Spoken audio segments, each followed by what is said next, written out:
मई का महीना था और दोपहर का समय था। सूरज की किरणें सीधे सिर पर पड़ रही थी, मानो धरती डर से कांप रही हो। ऐसे ही वक्त में एक आदमी एक हिरण के पीछे पागल की तरह घोड़े पर सवार होकर दौड़ रहा था। उसका चेहरा लाल हो रहा था और घोड़ा पसीने से तरबतर था। ऐसा लग रहा था जैसे हवा की रफ्तार से भाग रहा हो। ऐसा प्रतीत हो रहा था कि उसके पैर जमीन को छू भी नहीं रहे थे। तेज पछुआ हवा चल रही थी। ऐसा लग रहा था जैसे आग और धूल की बारिश हो रही हो।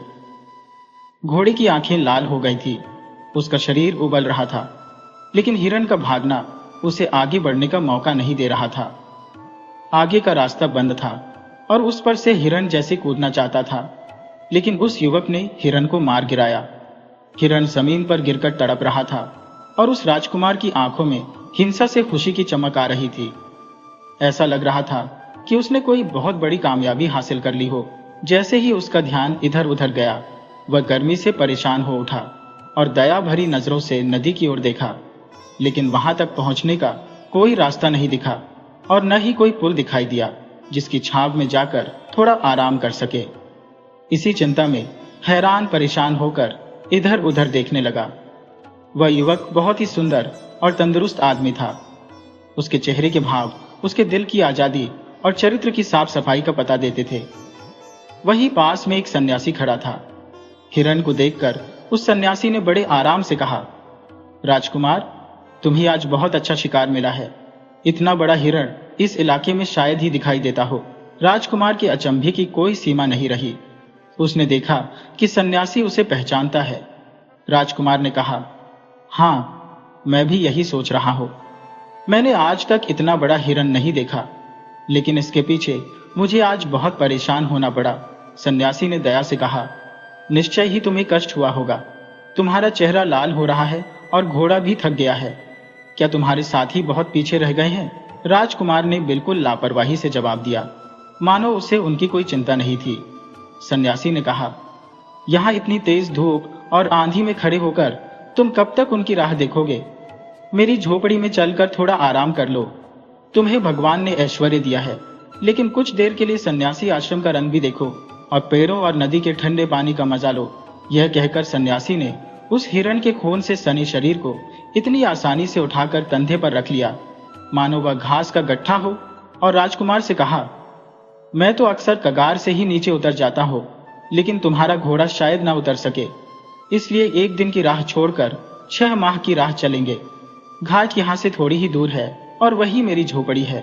राजकुमार सन्यासी के पीछे चल पड़ा। उस सन्यासी के शारीरिक बल पर उसे अचंभा हो रहा था। आधे घंटे तक दोनों चुपचाप चलते रहे। इसके बाद ढलान वाली जमीन मिलनी शुरू हुई और थोड़ी ही देर में घाट पर पहुंच गए।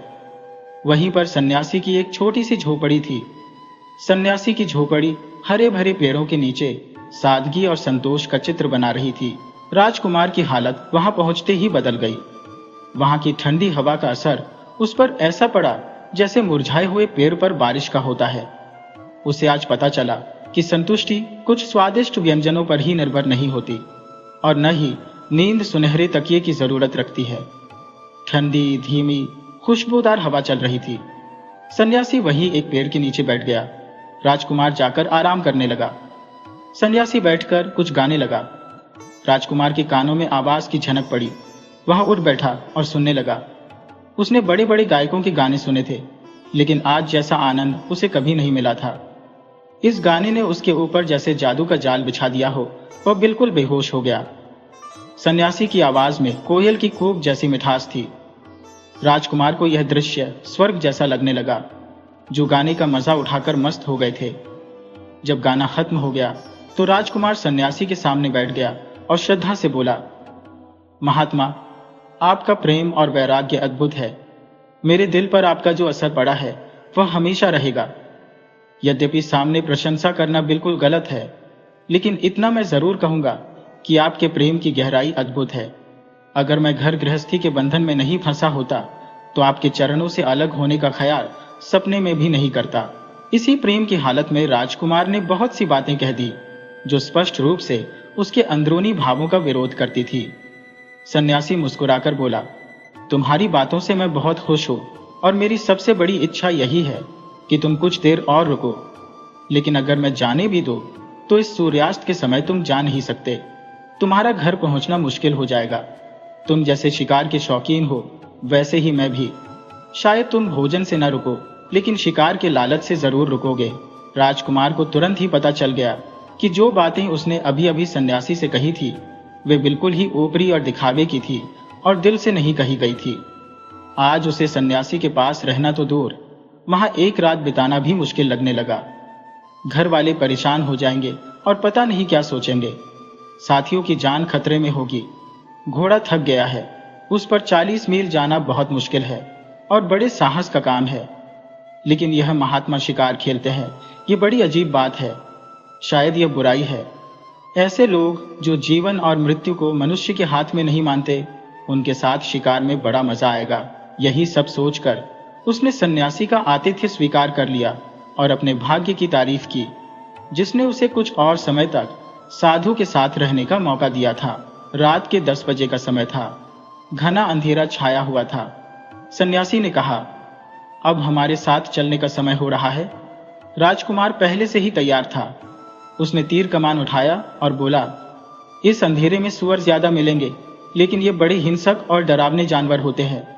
सन्यासी ने एक मोटा सा डंडा हाथ में लिया और कहा, शायद इससे भी अच्छे शिकार मिल जाए। मैं जब अकेला जाता हूं कभी खाली नहीं लौटता। आज तो हम 2 हैं, दोनों शिकारी। नदी के किनारे, नालों और रेत के टीलों को पार करते हुए, झाड़ियों से बचते हुए चुपचाप चलते जा रहे थे। एक तरफ काली नदी थी, जिसमें तारों का प्रतिबिंब नाचता दिखाई देता था और लहरें गाना गा रही थी। दूसरी तरफ घना अंधेरा था, जिसमें कभी कभी जुगनू के चमकने से एक पल का प्रकाश फैल जाता था। ऐसा लगता था कि वे भी अंधेरे में निकलने से डरते हैं। ऐसी हालत में 1 घंटा चलने के बाद वे एक ऐसे जगह पर पहुंचे जहां एक ऊंचे टीले पर घने पेड़ के नीचे आग जलती हुई दिखाई पड़ी। उस समय इन लोगों को लगा कि दुनिया के अलावा और भी चीजें हैं। सन्यासी ने रुकने का इशारा किया। दोनों एक पेड़ की आड़ में खड़े होकर ध्यान से देखने लगे।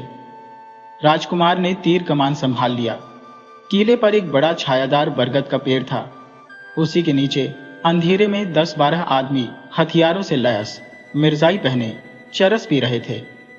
इनमें से ज्यादातर लंबे थे। सभी के सीने चौड़े और तंदुरुस्त लग रहे थे।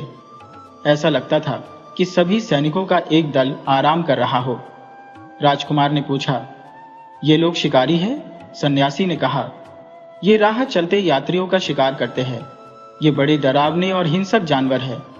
इनके अत्याचारों से गांव के गांव बर्बाद हो गए हैं और जितने लोगों को इन्होंने मारा है उनका हिसाब भगवान ही जानता है। अगर आपको शिकार करना हो तो इनका शिकार कीजिए। ऐसा शिकार आप बहुत कोशिश करने पर भी नहीं पा सकते। यही जानवर हैं जिन पर आपको हथियारों का वार करना चाहिए।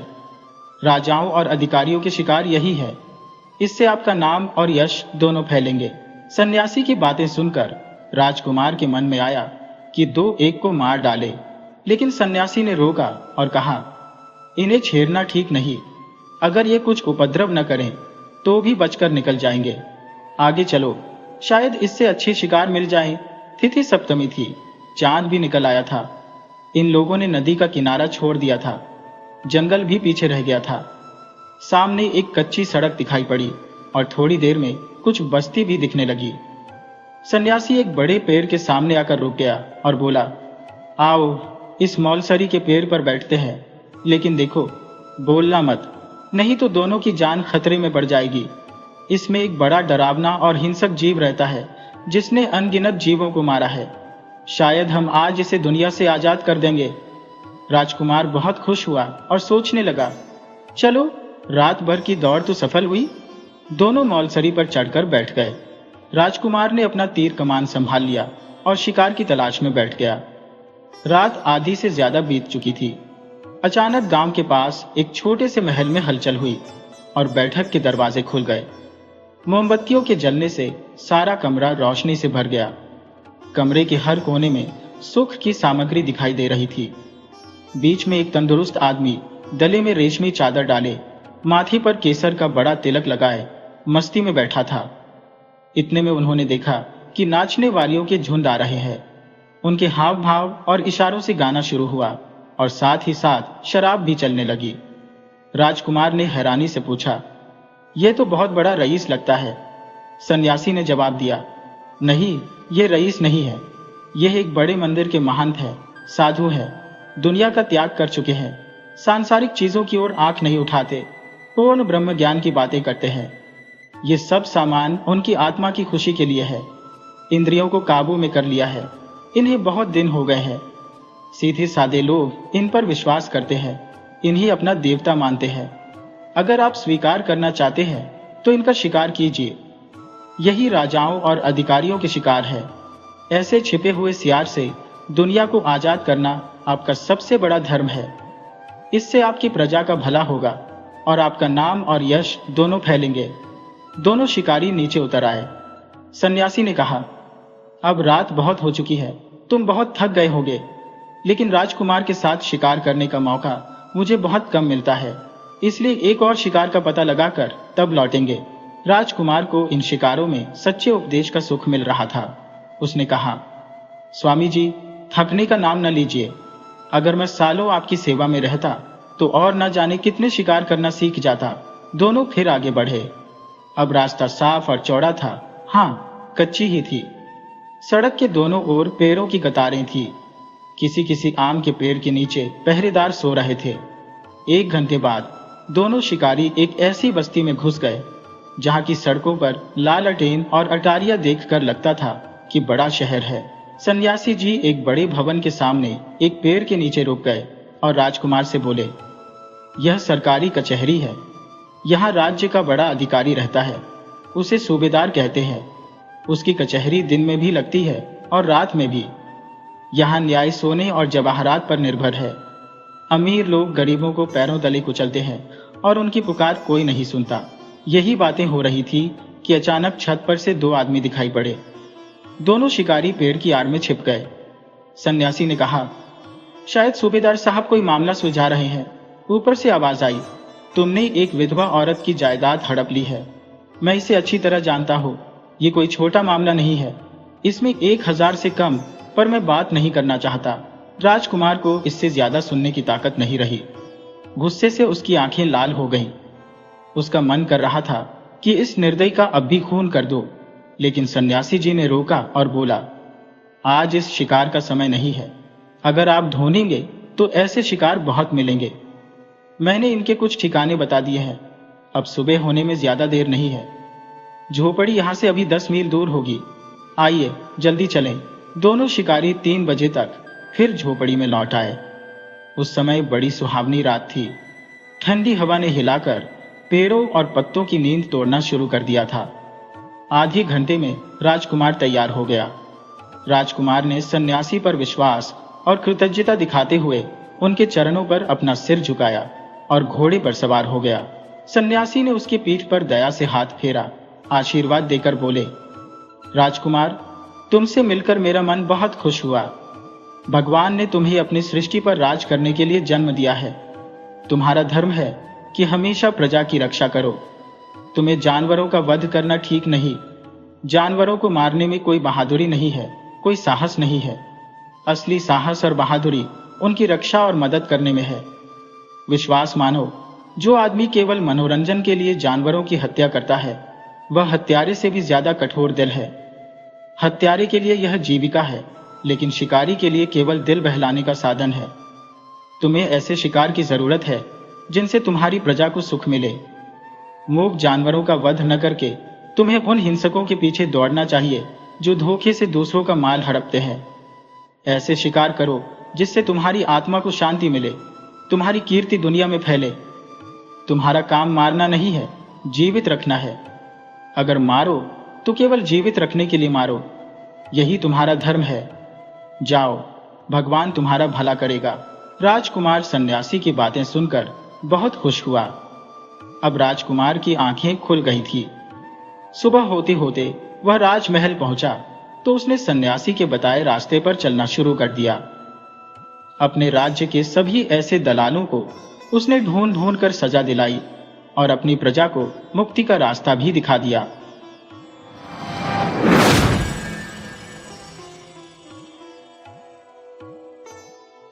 इस दुनिया में हर किसी का एक सपना होता है। कोई इज्जत चाहता है, कोई प्यार चाहता है और कोई दौलत का पुजारी बन जाता है। पैसे की चमक इतनी तेज होती है कि आदमी यह भूल जाता है कि यह उसकी जिंदगी को संवार सकता है या तबाह भी कर सकता है। आज मैं आपको एक ऐसे इंसान की कहानी सुनाने जा रहा हूं जिसने अपना सब कुछ सिर्फ धन के पीछे लगा दिया। ये कहानी है बंसी काका की, सोनपुर गांव के एक साधारण किसान की, जिसकी इच्छाएं कभी खत्म नहीं हुई। उसे सिर्फ एक चीज चाहिए थी, दौलत, बेहिसाब दौलत। लेकिन कहते हैं ना, हर चीज की एक कीमत होती है। बंसी काका को यह कीमत कब और कैसे चुकानी पड़ी, यही इस कहानी का सबसे बड़ा रहस्य है। क्या दौलत सच में सुख देती है या यह केवल इंसान को और अधिक लालची बना देती है? क्या बंसी काका का सपना पूरा होगा या यह उन्हें अंधकार की ओर ले जाएगा? आइए जानते हैं इस सस्पेंस और रहस्य से भरी कहानी, दौलत का पुजारी। गांव का नाम था सोनपुर, जो हरियाली से घिरा हुआ एक शांत मगर साधारण गांव था। यहाँ के लोग सीधे सादे थे, खेती बाड़ी से अपनी रोजी रोटी कमाते थे और ज्यादातर लोग अपनी जिंदगी से संतुष्ट थे। लेकिन इसी गांव में एक आदमी था जो कभी संतुष्ट नहीं हुआ, बंसी काका। बंसी काका की उम्र कोई 55-60 साल रही होगी। उम्र भले ही बढ़ गई थी, मगर उनका मन कभी जवान लालच से मुक्त नहीं हो पाया। उनका सपना था कि किसी भी तरह बड़ा आदमी बना जाए, लोग उन्हें सेठ बंसीलाल कहे। उनके पास सोने चांदी के बर्तन हो, बड़ी हवेली हो और खेत इतने बड़े हो कि नजरें थक जाएं मगर जमीन खत्म ना हो। लेकिन काका के पास जमीन का छोटा टुकड़ा ही था, जिससे किसी तरह पेट भरता था। गांव में उनके पास एक बैल और 4 बकरियां थी। उनकी पत्नी गोमती बहुत सीधी सादी थी, मगर हमेशा परेशान रहती थी, क्योंकि बंसी काका दिन रात पैसे की चिंता में ही डूबे रहते थे। रोटी कमाओ, चैन से खाओ, भगवान का भजन करो, जिंदगी सुखी रहेगी, ये गोमती अक्सर कहती। लेकिन बंसी काका को यह बातें बेकार लगती थी। एक दिन गांव में रामनाथ सेठ की हवेली के पास बंसी काका बैठे हुए थे। रामनाथ सेठ गांव का सबसे अमीर आदमी था, जिसके पास ढेरों जमीनें, नौकर चाकर और अनगिनत गायें थी। काका ने देखा कि सेठ जी आराम से चांदी की थाली में भोजन कर रहे थे। उनके पास कई नौकर थे जो पंखा झेल रहे थे और तरह तरह के पकवान उनके सामने रख रहे थे। यह देखकर काका के मन में जलन उठी। उन्होंने खुद से कहा, क्यों ना मैं भी ऐसा बन जाऊं? क्यों सारी जिंदगी मैं फटे कपड़ों में घूमता रहूं? अब बंसी काका ने पैसों के पीछे भागने की ठान ली। वे गांव के हर बड़े आदमी से पूछने लगे कि अमीर बनने का तरीका क्या है।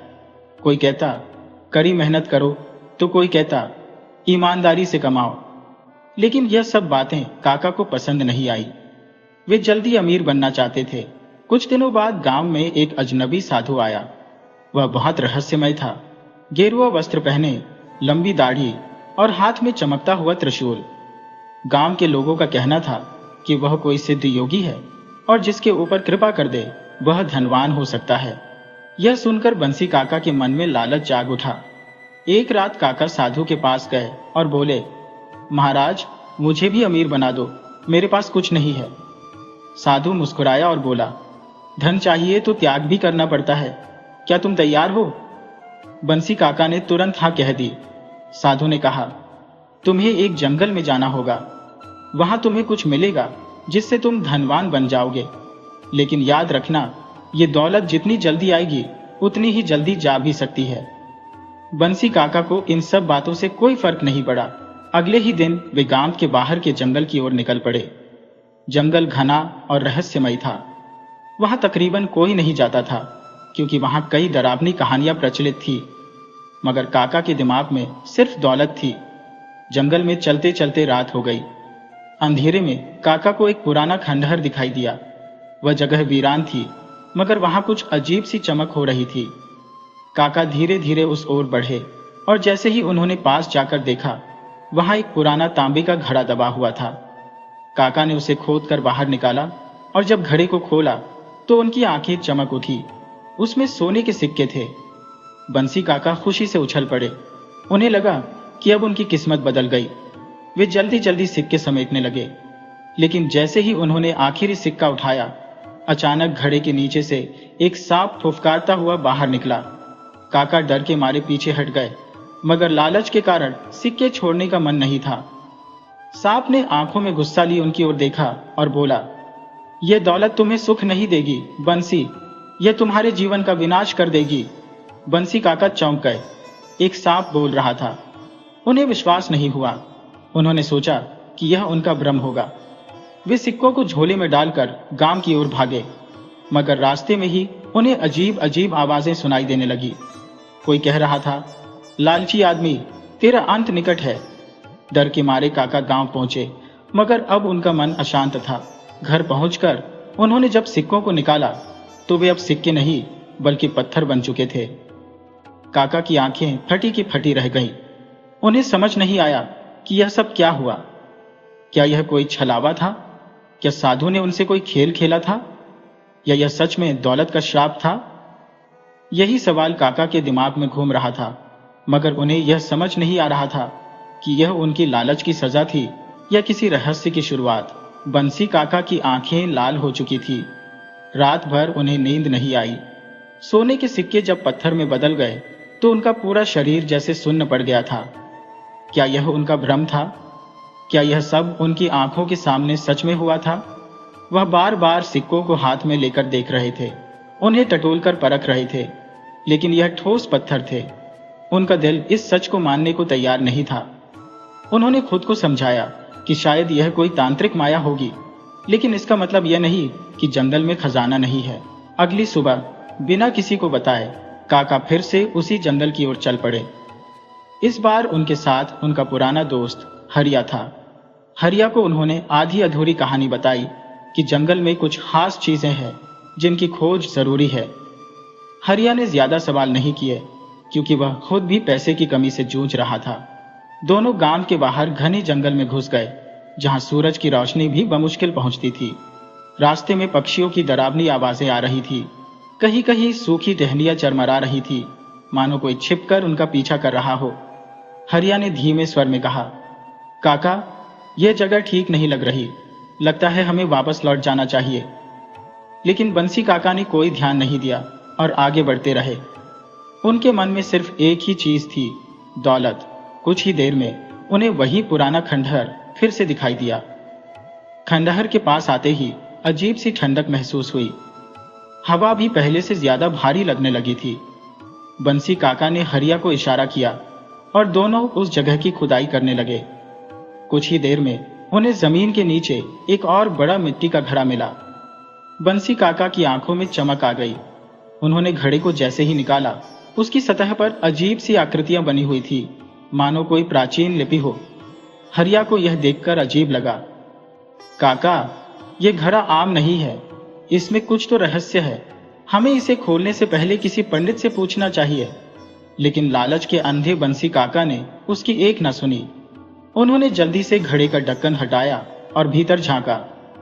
अंदर सोने की गिल्लियां भरी हुई थी। बंसी काका की सांसें तेज हो गईं। उनका सपना पूरा होने वाला था। हरिया ने डरते डरते काका से कहा, यह दौलत हमारी नहीं है काका, हमें इसे हाथ नहीं लगाना चाहिए। बकवास मत कर, बंसी काका ने झुंझलाकर कहा। इतनी मेहनत से मैंने यह खजाना ढूंढा है, अब इसे छोड़ने का सवाल ही नहीं उठता। काका ने सिक्कों को झोले में डालना शुरू किया, लेकिन जैसे ही उन्होंने पहला सिक्का बाहर निकाला, हवा में अचानक एक जोरदार आवाज गूंजी, लालच का अंत विनाश में होता है। हरिया कांप गया। दोनों ने इधर उधर देखा, लेकिन कोई नजर नहीं आया।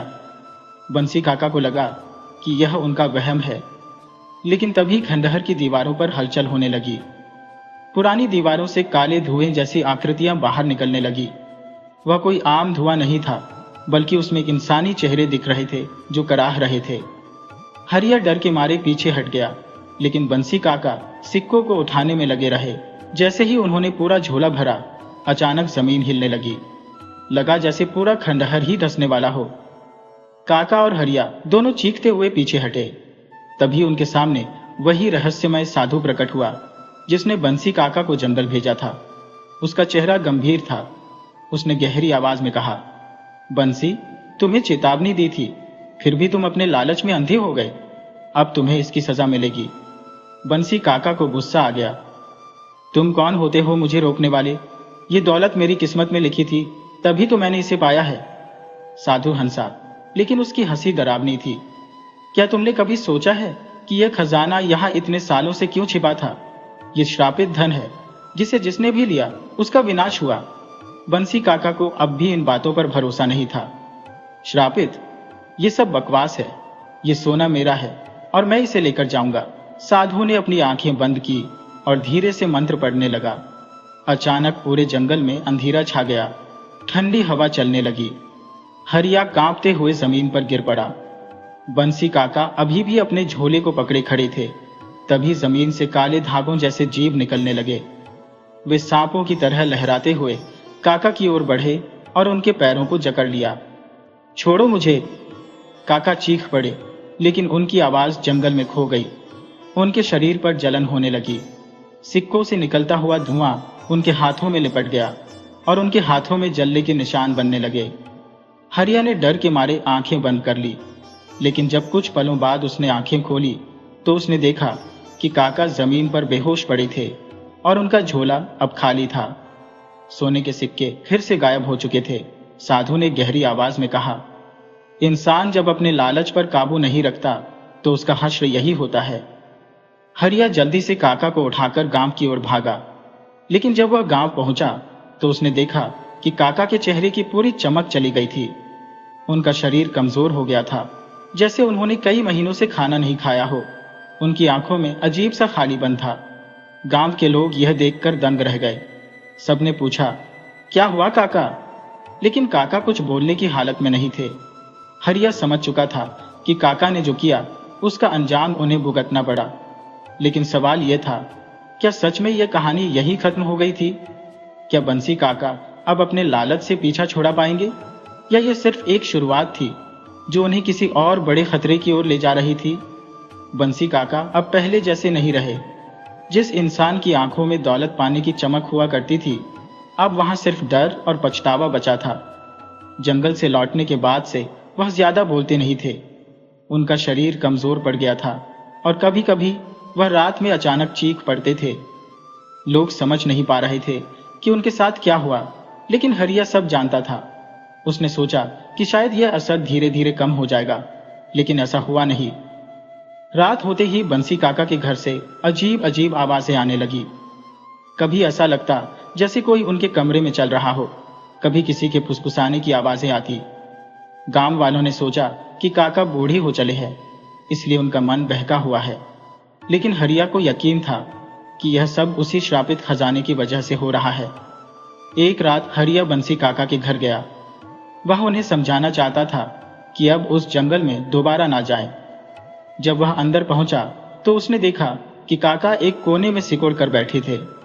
उनके हाथ कांप रहे थे और चेहरा पीला पड़ गया था। हरिया ने उनके पास जाकर पूछा, काका, आपको क्या हो गया है? आप इस तरह क्यों बैठे हैं? बंसी काका ने धीरे से उसकी तरफ देखा। उनकी आंखों में डर था। हरिया, मैंने बहुत बड़ी गलती कर दी। मुझे अब भी उसकी सजा मिल रही है। कौन सी सजा काका? हर रात कोई मेरे कमरे में आता है। मैं उसे देख नहीं पाता, लेकिन उसकी परछाई दिखती है। वह मुझसे कहता है कि मैंने जो खजाना उठाया था उसकी कीमत चुकानी होगी। हरिया का गला सूख गया। काका, हमें किसी पंडित से मिलना चाहिए। ये सब सामान्य नहीं है। बंसी काका ने अपना सिर हिलाया। नहीं, अब कुछ नहीं हो सकता। मैं खुद इस मुसीबत में फंसा हूं। उसी रात जब सब लोग सो रहे थे, बंसी काका को फिर वही आवाज सुनाई दी। इस बार आवाज और भी तेज थी। किसी ने धीरे से उनके कान में फुसफुसाया, अब बचने का कोई रास्ता नहीं है। तेरा समय पूरा हो चुका है। काका हड़बड़ाकर उठे और कमरे के कोने में भागकर छिप गए। लेकिन तभी खिड़की से एक साया अंदर घुसा। यह एक इंसान का साया था, लेकिन उसका शरीर धुएं जैसा था। उसकी आंखें जल रही थी और उसके हाथ लंबे और डरावने थे। काका का गला सूख गया। उन्होंने चीखने की कोशिश की, लेकिन आवाज नहीं निकली। साया धीरे धीरे उनके पास आया और बोला, जब कोई दौलत का पुजारी बन जाता है तो वह अपनी आत्मा खो देता है। तूने खजाने को छूने की हिम्मत की, अब तुझे इसकी कीमत चुकानी होगी। बंसी काका ने कांपते हुए कहा, मुझे माफ कर दो, मैं वापस कर दूंगा सब कुछ, मुझे छोड़ दो। लेकिन साया हंसने लगा। उसकी हंसी इतनी भयानक थी कि बंसी काका का पूरा शरीर कांपने लगा। अब बहुत देर हो चुकी है, अब कोई नहीं बचा सकता। अचानक कमरे की दीवारें हिलने लगी, खिड़की अपने आप खुल गई और अंदर ठंडी हवा भर गई। बंसी काका को लगा कि यह उनकी आखिरी रात है। वह जमीन पर गिर पड़े और बेहोश हो गए। सुबह जब हरिया आया तो उसने देखा कि काका अचेत पड़े थे। उनका शरीर और भी कमजोर हो चुका था और उनका चेहरा सफेद पड़ गया था। हरिया घबरा गया। उसने गांव के लोगों को बुलाया, लेकिन कोई समझ नहीं पाया कि काका को क्या हुआ है। किसी ने कहा कि वह बीमार है, किसी ने कहा कि उन पर किसी आत्मा का साया है। गांव के बुजुर्गों ने तय किया कि बंसी काका को मंदिर ले जाना चाहिए।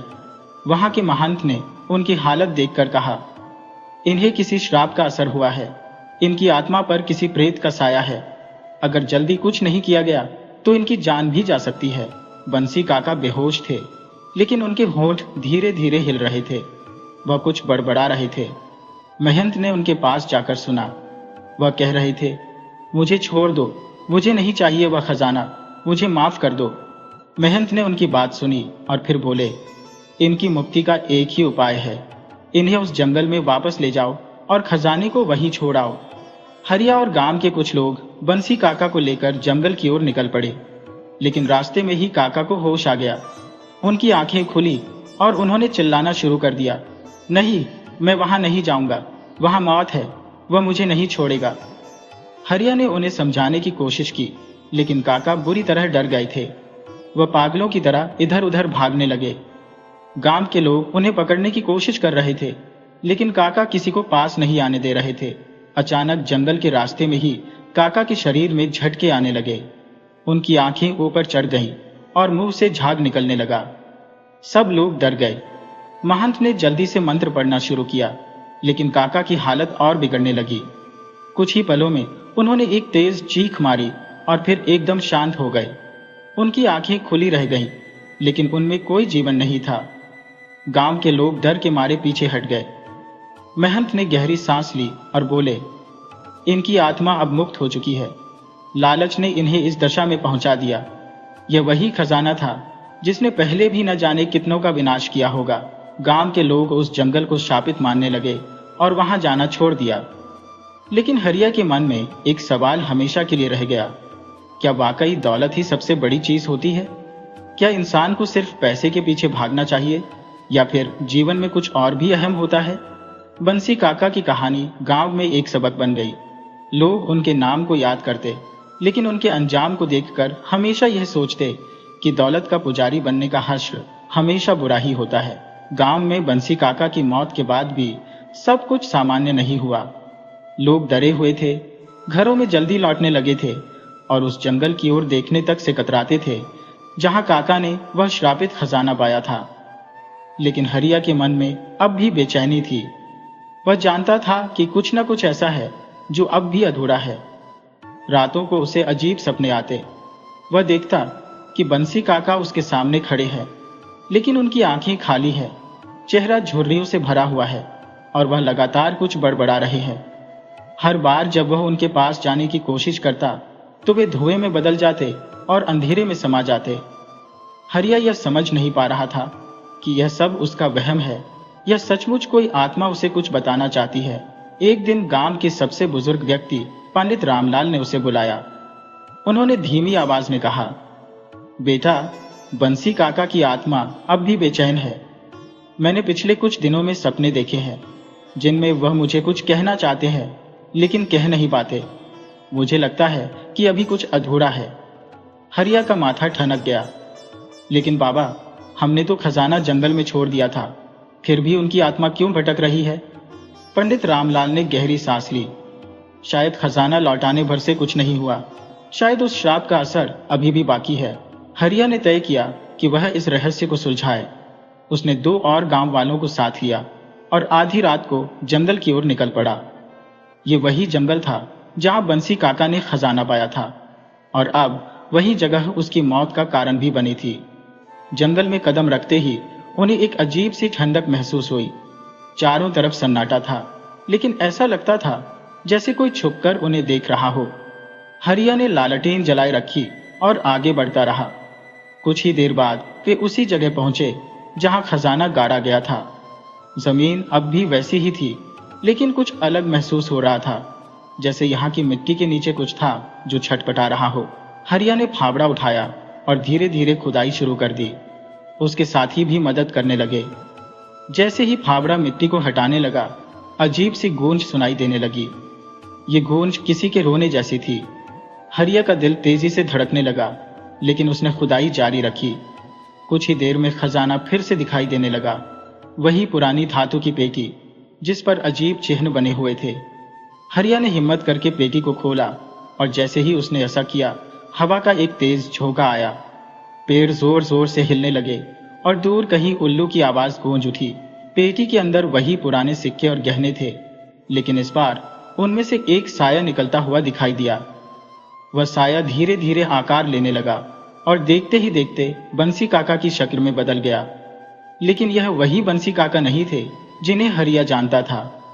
उनका चेहरा पीला पड़ चुका था, आंखें गहरी और खाली थी और शरीर जैसे धुएं से बना हुआ था। हरिया और उसके साथी डर के मारे पीछे हट गए, लेकिन काका की आत्मा ने हाथ उठाकर इशारा किया कि वे रुके। उनकी आवाज किसी गहरी गुफा से आती हुई प्रतीत हो रही थी। हरिया, तुमने जो किया वह अधूरा था। यह खजाना सिर्फ लौटाने से श्राप नहीं टूटेगा, इसे सही जगह पर पहुंचाना होगा। हरिया ने हिम्मत करके पूछा, कौन सी सही जगह काका? काका की आत्मा ने धीरे धीरे आकाश की ओर इशारा किया। यह खजाना इस जंगल का नहीं है, इसे नदी के उस पार के पुराने मंदिर में चढ़ाना होगा, तभी इसका श्राप खत्म होगा। हरिया ने सुना था कि नदी के उस पार एक खंडहर मंदिर था, जिसे सैकड़ों साल पहले छोड़ दिया गया था। वहां कोई नहीं जाता था, क्योंकि लोग कहते थे कि वहां बुरी आत्माएं बसती है। लेकिन अब कोई और रास्ता नहीं था।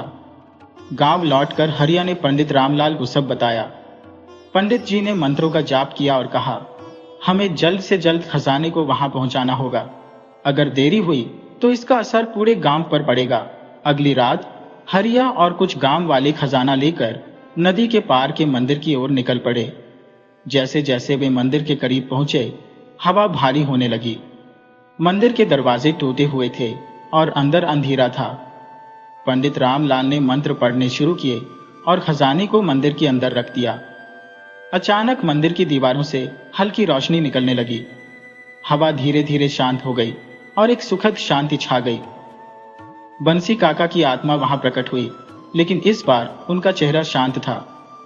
उन्होंने हरिया को देखा और कहा, अब मेरा श्राप खत्म हो गया है। मैंने लालच में अंधा होकर जो गलती की, तुमने उसे सही कर दिया। अब मेरी आत्मा को शांति मिलेगी। इतना कहकर वे धीरे धीरे रोशनी में बदल गए और अंततः हवा में विलीन हो गए। मंदिर अब पहले जैसा नहीं लग रहा था। वहां अब एक दिव्य चमक थी, जैसे सालों बाद इसे उसका सही उद्देश्य मिल गया हो। हरिया और गांव वाले वापस लौटे और अगले दिन गांव में सब कुछ बदल चुका था। अब किसी को डर नहीं था। हवा में पहले जैसी ताजगी थी, और सबसे बड़ी बात, अब कोई लालच में अंधा होकर उस जंगल की ओर नहीं जाता था। बंसी काका की कहानी गांव के लोगों के लिए एक सीख बन गई। दौलत के पीछे भागने वालों को अब हमेशा याद दिलाया जाता कि असली सुख सिर्फ पैसे में नहीं, बल्कि अच्छे कर्मों में है। गांव में एक कहावत चल पड़ी, दौलत का पुजारी कभी सुखी नहीं रहता। दौलत का पुजारी की यह कहानी हमें यह सिखाती है कि लालच इंसान को विनाश की ओर ले जाता है। धन की भूख अगर अनियंत्रित हो जाए तो यह न केवल व्यक्ति को बल्कि पूरे समाज को प्रभावित कर सकती है।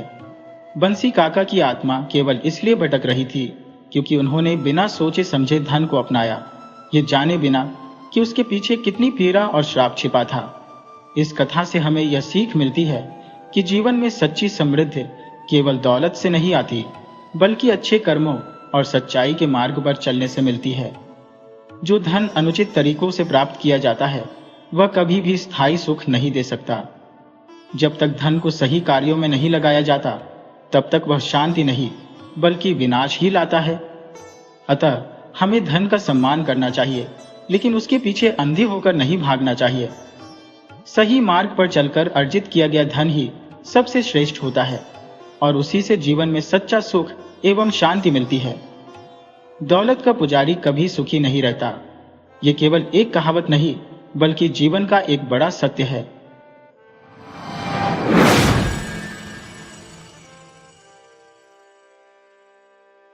एक समय की बात है, कांचीपुरम पर राजा चंद्रसेन का शासन था।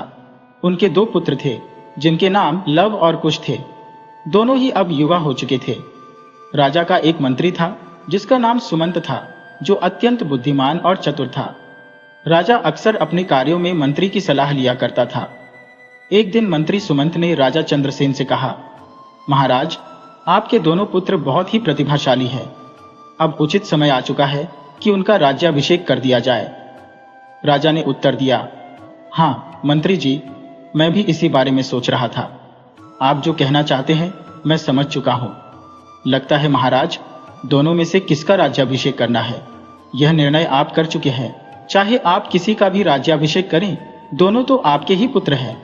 राजा ने कहा, परंतु दोनों में बुद्धिमानी एक समान नहीं है। कुश में राजा बनने की सारी योग्यताएं हैं, वहीं लव बहुत ही शांत स्वभाव का है। इसलिए मैंने कुश को राज्य का कार्यभार सौंपने का फैसला किया है, क्योंकि लव में राजा बनने की योग्यता नहीं है, ऐसा मेरा मानना है। मंत्री ने कहा, परंतु महाराज, असली बात तो यह है कि मंत्री कुछ कहना चाहता था, परंतु वह बात को बदल देता है और कहने लगा, नहीं नहीं, आपने तो बहुत ही सोच समझकर फैसला लिया होगा। और फिर मंत्री वहां से चला गया।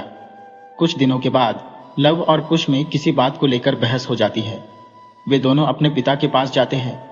लव ने कहा, पिताजी, हम दोनों के बीच एक विवाद हो गया है। राजा ने कहा, अच्छा, क्या विवाद है? जरा विस्तार से बताओ, मैं अभी फैसला कर देता हूं। लव ने कहा, हमारे राज्य में कई लोग बहुत ही गरीब हैं। उनके पास खाने के लिए अनाज भी नहीं है, तो ऐसे में उनकी भूख मिटाने के लिए कुछ योजनाएं बनाई जानी चाहिए। इससे न सिर्फ उनकी भूख मिटेगी, बल्कि लोगों में महाराज का सम्मान और भी ज्यादा बढ़ जाएगा।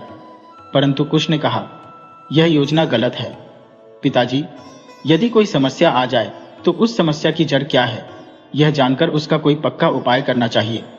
इस तरह की अस्थायी योजना बनाने से समय समय पर वह समस्या फिर से आती रहेगी। भूखे लोगों की भूख मिटाना ही काफी नहीं है, बल्कि अनाज कैसे उगाते हैं यह उन्हें सिखाया जाए। तब वे न सिर्फ अपनी भूख मिटाएंगे, बल्कि कई और लोगों की भी भूख मिटा सकेंगे। सिर्फ लोगों की प्रशंसा पाने के लिए अगर काम करेंगे तो लोग आलसी हो जाएंगे। दोनों की बातें सुनने के बाद महाराज कुछ देर तक सोचते रहे और फिर अपने मंत्री की ओर देखते हुए बोले। मंत्री ने कहा, महाराज, भूख मिटाना कोई बड़ी बात नहीं है। गरीबी को यदि जड़ से समाप्त कर दिया जाए तो यह सही निर्णय होगा। राजा ने कहा, यदि राज्य से गरीबी समाप्त हो जाएगी तो लोग राजा को भूल जाएंगे। इसीलिए मुझे कुश की बात सही लगती है, जबकि लव की सोच सही नहीं है। राज्य चलाने के लिए केवल बुद्धि ही नहीं, बल्कि योग्यता भी होनी चाहिए, और यह योग्यता लव में नहीं है। लव, अब तुम आगे से कोई भी गलत सलाह मत देना। मंत्री जी से कहा, कुश के राज्याभिषेक की तैयारी कीजिए। यह कहकर महाराज वहां से चले गए।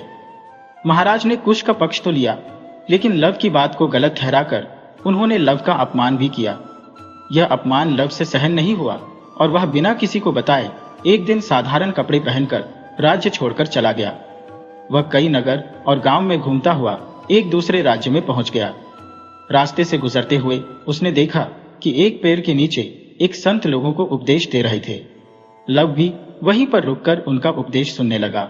उसने एक आदमी से पूछा, महाशय, पुराने ग्रंथों और शास्त्रों की लिखी हुई बातों को इतनी सरलता से समझाने वाले यह कौन है? उस आदमी ने कहा, यह अग्निसार है। इस गांव के शिव मंदिर के पुजारी हैं। यह बहुत ही अच्छे इंसान है। इनकी एक बेटी भी है जिसका नाम है सरिता।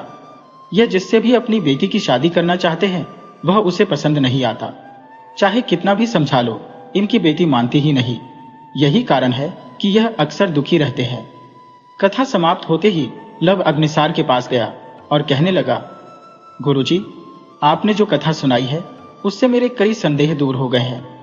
अभी तक मैं सोच रहा था कि एक सन्यासी बन जाऊं तो मेरे मन को शांति मिल जाएगी, परंतु अब समझ में आ गया है कि संसार में रहते हुए भी शांति प्राप्त की जा सकती है।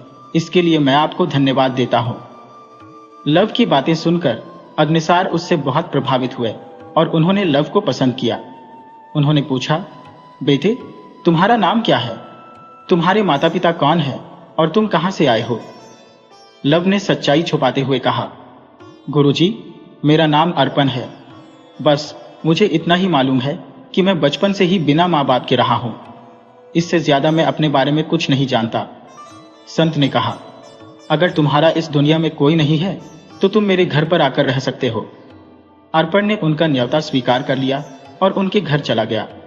उनके घर में उनकी बेटी सरिता, जिसे कभी कोई पुरुष अच्छा नहीं लगता था, अर्पण को देखकर बहुत प्रभावित हुई। एक दिन उसने अर्पण से कहा, क्या वह उसके साथ गांव के कुएं पर पानी भरने चलेगा? अर्पण उसकी सहायता के लिए तैयार हो गया और उसके साथ कुएं पर पहुंच गया। सरिता जानती थी कि इस समय कुएं पर कोई नहीं होगा। वहां पहुंचकर वह अर्पण से कहने लगी, आमतौर पर मैं पुरुषों को पसंद नहीं करती, इसीलिए मैंने अभी तक शादी नहीं की। लेकिन तुम्हें देखकर मेरे मन में एक इच्छा जागी है। आज रात पिताजी किसी रिश्तेदार से मिलने के लिए दूसरे गांव में जाने वाले हैं। मौका अच्छा है, तुम रात को मेरे कमरे में आ जाना। अर्पण ने कहा, तुम्हारे पिता को मैं गुरु मानता हूं और तुम उनकी बेटी हो, इसीलिए तुम्हारे लिए इस प्रकार के विचार रखना मेरे लिए पाप है। तुम्हें भी ऐसे विचार नहीं रखने चाहिए। अर्पण के ऐसा कहने पर सरिता उसे बहुत समझाने लगी, परंतु अर्पण पर इसका कोई प्रभाव नहीं पड़ा। फिर सरिता ने सोचा कि इसे सबक सिखाना चाहिए। उसने अचानक अपने हाथों की चूड़ियां तोड़ दी, हाथों को खरोंच लगा ली और बालों को बिखेरकर रोने लगी। रोते रोते वह अपने घर पहुंची और अपने पिता से कहने लगी, पिताजी, अर्पण ने मुझ पर बुरी नजर डाली है। आपने एक आस्तीन के सांप को अपने घर में आश्रय दिया है। देखिए, उस दुष्ट अर्पण ने मेरी क्या हालत कर दी है। संत जानते थे कि उनकी बेटी पुरुषों को पसंद नहीं करती, इसलिए वह यह बात मान लेते हैं कि अर्पण ने यह घिनौना कार्य किया है। शायद इसी इरादे से वह उनके घर आया था। दोनों पिता पुत्री गांव के मुखिया के पास जा पहुंचे। मुखिया ने अर्पण को भी बुलाया। सरिता ने नाटक करते हुए झूठ को सच बनाकर मुखिया को कह सुनाया। मुखिया ने जब अर्पण से इस बारे में पूछा तो अर्पण ने कोई उत्तर नहीं दिया। मुखिया ने एक बार फिर से पूछा, अर्पण, क्या तू अपराधी है? तूने यह अपराध किया है? मुखिया के सवाल का कोई भी उत्तर दिए बिना अर्पण बिल्कुल शांत बना रहा। तू कोई जवाब नहीं दे रहा। तूने चुप्पी क्यों साध रखी है? इसका मतलब तूने ही अपराध किया है, इसीलिए तुझे दंड देना ही चाहिए। सरिता गुरुजी की बेटी है, यह बात जानते हुए भी तूने यह अपराध क्यों किया? न्याय के अनुसार तो तुझे इस अपराध का दंड यह मिलना चाहिए कि तेरे हाथ पैर काट दिए जाएं। लेकिन पता नहीं क्यों मेरा मन यह कहता है कि तू अपराधी नहीं है, और सरिता के पास भी इस बात का कोई प्रमाण या गवाह नहीं है। इसीलिए मैं इस बारे में कोई भी फैसला नहीं ले पा रहा हूं। जब मुखिया कोई भी फैसला नहीं ले पाया तो उसने इस मामले की सारी जानकारी उस राज्य के राजा देव वर्मा को दी। राजा देव वर्मा ने कहा, मुखिया जी, जब अर्पण इस अपराध पर मौन है और सरिता ने अपनी गवाही दे दी है तो तुम्हें अर्पण को दंड देना चाहिए था। मुखिया ने कहा, महाराज, अर्पण का शांत स्वभाव देखकर मुझे नहीं लगता कि वह अपराधी है। मेरे विचार में आप एक बार उन दोनों से मिल लें और फिर उनका पक्ष सुनकर सही निर्णय करें। राजा देव वर्मा ने कहा, ठीक है, मैं इस बारे में विचार करूंगा। तुम अभी जा सकते हो। देव वर्मा की एक बेटी थी जिसका नाम यमुना था, जो बहुत ही सुंदर और अक्लमंद थी। महाराज को जब भी कोई संदेह होता वे अपनी बेटी से सलाह करते थे। इस बार भी उन्होंने अर्पण और सरिता का सारा मामला उसे कह सुनाया। तब यमुना कहने लगी, पिताजी, हमें उस संत सरिता और अर्पण को अपने सामने बुलाना चाहिए। उनसे बात करनी चाहिए। उनसे बात करने के बाद ही पता चलेगा कि कौन अपराधी है और कौन निर्दोष है। आप उन तीनों को राज दरबार में बुलाइए। यमुना के कहने पर राजा ने तीनों को राज दरबार में बुलाया और उनसे पूछताछ की। पिता पुत्री ने राजा के सामने वही बात कही जो उन्होंने मुखिया के सामने कही थी, परंतु अर्पण का शांत स्वभाव देखकर राजा को भी संदेह हुआ कि वह निर्दोष है। सबूत न होने पर अर्पण को दंड देने का मन देव वर्मा का नहीं था, परंतु अर्पण निर्दोष है, इस बात का भी कोई प्रमाण नहीं था। तब राजा अपनी बेटी की तरफ देखने लगे। उनकी बेटी यमुना उन तीनों को वहीं रहने को कहकर अपने पिता के साथ एक दूसरे कक्ष में जाकर कहती है, पिताजी, यदि यह समस्या हल करनी है तो इस मामले से जो भी जुड़ा है उनका आमना सामना करवाना होगा, तभी कोई फैसला निकल पाएगा। हमें उसी के लिए कोशिश करनी होगी। परंतु यह सब कैसे होगा? राजा ने पूछा। आप यह सब मुझ पर छोड़ दीजिए। पिताजी, यमुना ने कहा, आप उनसे कहिए कि फैसला सुनाने में 2 दिन का समय लगेगा, बाकी की व्यवस्था मैं कर लूंगी। यह कहकर यमुना मुस्कुराने लगी। फिर यमुना के आदेश के अनुसार सरिता और अर्पण को राजमहल में ही 2 अलग अलग कमरों में ठहरा दिया गया। दोनों ही कमरे एक दूसरे के बिल्कुल पास पास ही थे। इसके बाद यमुना राजा के पास आकर कहती है, अभी तक इस अपराध का कोई गवाह नहीं मिला है, इसीलिए अब इस मामले में मैं और आप ही गवाह बनेंगे। आइए प्रमाण ढूंढते हैं। फिर वह पिता को अर्पण के कमरे के पास ले गई। अर्पण के कमरे के दरवाजे में एक छेद था, जिसमें से कमरे में क्या हो रहा है यह साफ देखा जा सकता था। राजा जब कमरे के छेद से देखते हैं तो अर्पण बिल्कुल शांत दिखाई देता है। दूसरी तरफ सरिता अपने कमरे में इधर उधर टहल रही थी। वह कमरा बहुत ही सुंदर था और बहुत ही अच्छे ढंग से सजाया गया था। कमरे में चारों तरफ शीशे और कीमती कपड़े रखे हुए थे। जब काफी देर तक कमरे में कोई नहीं आया तो सरिता बेचैन होकर कमरे में इधर उधर घूमने लगी। सरिता कमरे में इधर उधर टहलते हुए एक दरवाजा देखती है, जिसे वह खोलने का प्रयास करती है। कुंडी ना लगी होने के कारण दरवाजा आसानी से खुल जाता है। असल में यह दरवाजा उसे अर्पण के कमरे में ले जाता है। जब वह अंदर जाती है तो उसे अर्पण दिखाई देता है, जो बिल्कुल शांत बैठा हुआ था। सरिता ने इधर उधर नजर दौड़ाई। जब उसे लगा कि यहाँ पर कोई और नहीं है तो वह अर्पण के नजदीक जाकर कहने लगी, अब तो तुम्हें अवश्य ही दंड मिलेगा। तूने मुझे ठुकराया है, मेरी सुंदरता पर तो लोग मरते हैं और तुमने मेरा तिरस्कार किया है। अभी भी वक्त है, अगर तुम मेरी बात मान जाओ तो मैं अपनी झूठी शिकायत वापस ले लूंगी, वरना मेरा झूठ तुम्हारे प्राण ले लेगा। अर्पण ने कहा, मेरे लिए दंड कोई बड़ी बात नहीं है, मैं सच्चा हूं, मेरे लिए यही काफी है, परंतु मैं तुम्हारी अनुचित मांग को पूरा नहीं कर सकता। इतना कहकर अर्पण शांत हो गया। वे दोनों नहीं जानते थे कि राजा दरवाजे के छेद से ये सब कुछ देख रहे थे। अगले दिन देव वर्मा सबको राज दरबार में बुलाकर कहने लगे, सरिता, तुम एक कुटिल और दुष्ट लड़की हो, जबकि अर्पण बिल्कुल निर्दोष है। सरिता की इच्छा जब अर्पण ने पूरी नहीं की तो इस पर झूठा आरोप लगाकर इसकी शिकायत की। होना तो यह चाहिए कि सरिता को दंड दिया जाए, परंतु सरिता के पिता को देखते हुए हम सिर्फ तुम्हें चेतावनी देकर छोड़ रहे हैं और अर्पण को अपराध मुक्त किया जाता है। राजा ने पिता और पुत्री को दरबार से वापस भेज दिया, जबकि अर्पण को अपना अतिथि बना लिया। वह अर्पण को बहुत ही पसंद करते थे और अपनी बेटी की शादी अर्पण से ही करना चाहते थे। पहले तो अर्पण ने यह प्रस्ताव अस्वीकार कर दिया, परंतु जब उसे पता चला कि यमुना की वजह से ही वह निर्दोष साबित हुआ है तो वह शादी के लिए तैयार हो गया। इसके बाद उनकी धूमधाम से शादी कर दी गई। शादी के बाद लव ने राजा देव वर्मा को अपनी सच्चाई बताई कि वह एक राजपुत्र है, परंतु अपने पिता के व्यवहार के कारण अपना राज्य छोड़कर यहाँ पर आ गया। राजा देव वर्मा ने कहा, तुम चाहे एक राजपुत्र हो या एक साधारण मनुष्य, अब इस बात का कोई महत्व नहीं है। आज के बाद तुम ही मेरे उत्तराधिकारी हो। मेरे बाद इस राज्य को तुम ही संभालोगे।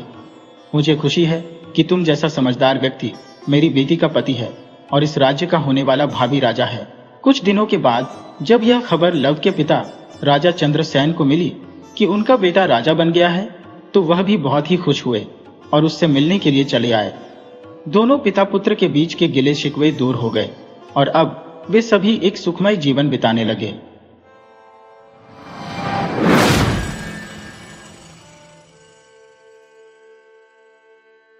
चांदपुर नामक ग्राम में एक व्यापारी लाला चंद्रनाथ अपने परिवार के संग रहता था, जिसमें उसका युवा पुत्र इंद्रनाथ और बहू सुमित्रा सम्मिलित थे। चंद्रनाथ का एक परम मित्र महेंद्र भी था। एक दिन महेंद्र ने देखा कि चंद्रनाथ बहुत चिंतित दिख रहा था और पूछा, क्या बात है चंद्रनाथ, तुम अत्यंत चिंतित प्रतीत हो रही हो। चंद्रनाथ ने उत्तर दिया, मैं आमदनी बढ़ाने के बारे में सोच रहा हूँ। सोचता हूँ कि दुकान का कार्य इंद्र को सौंप दो और स्वयं कुछ समय के लिए बाहर जाकर व्यापार करो। महेंद्र ने कहा, भाई, कोई भी कार्य करने में कोई बुराई नहीं है, परंतु तुम्हारी दुकान का व्यवसाय तो अच्छा चल रहा है, तुम्हें कहीं बाहर जाकर व्यापार करने की क्या आवश्यकता है। चंद्रनाथ ने उत्तर दिया, महेंद्र, तुम नहीं समझोगे, आमदनी जितनी अधिक हो उतना ही अच्छा है। ठीक है, जब भी व्यापार के लिए निकलने का विचार हो मुझे भी याद कर लेना। मुझे भी अपने घर में कोई कार्य नहीं है, मैं भी तुम्हारे साथ घूम लूंगा। लाला चंद्रनाथ को न केवल पैसों की भूख अधिक थी, बल्कि वह अपने दोस्तों पर भी फिजूल खर्च करने से बचता था। इसीलिए उसने कहा, तुम भी चलोगे, परंतु मार्ग में खर्च करने के लिए तुम्हारे पास पैसे हैं? महेंद्र ने कहा, इसकी चिंता मत करो, मेरे पास पर्याप्त धन है कि मैं आराम से 1-2 महीने तुम्हारे साथ घूम सकता हूं। तब चंद्रनाथ ने उत्तर दिया, ठीक है। और फिर एक दिन दोनों मित्र अपने परिवारों से विदा लेकर यात्रा पर निकल पड़े। मार्ग में महेंद्र ने कहा, खाने पीने के लिए मैंने अपने पास सामान रख लिया है, तुम्हारे पास तो है ना? चंद्रनाथ ने कहा, मित्र, मेरे पास धन है, जब मेरी इच्छा होगी और भूख लगेगी मैं कुछ खरीद कर खा लूंगा। यात्रा लंबी थी और दोनों को भूख लगी। चंद्रनाथ के पास भोजन नहीं था और मार्ग में उन्हें कोई भोजनालय भी नहीं मिला। तब महेंद्र ने अपने भोजन से चंद्रनाथ को भी भोजन दिया। दोनों ने भरपेट भोजन किया। महेंद्र ने कहा, देखा मित्र, पेट भोजन से ही भरता है और प्यास पानी से ही बुझती है, पैसों से नहीं। पैसा हर चीज का इलाज नहीं है। महेंद्र की बात सुनकर चंद्रनाथ बहुत चिढ़ गया और सोचने लगा, यह महेंद्र तो पैसों की कदर नहीं करता, इसे सबक सिखाना ही होगा ताकि इसे पैसों का महत्व समझ में आए। इसके बाद वे चलते चलते एक कस्बे में पहुंचे। वहां पर महेंद्र और चंद्रनाथ ने एक सराय में कमरा लिया और वे सो गए। लगभग आधी रात को लाला चंद्रनाथ की आंख खुली और उसने देखा कि महेंद्र गहरी नींद में सो रहा था।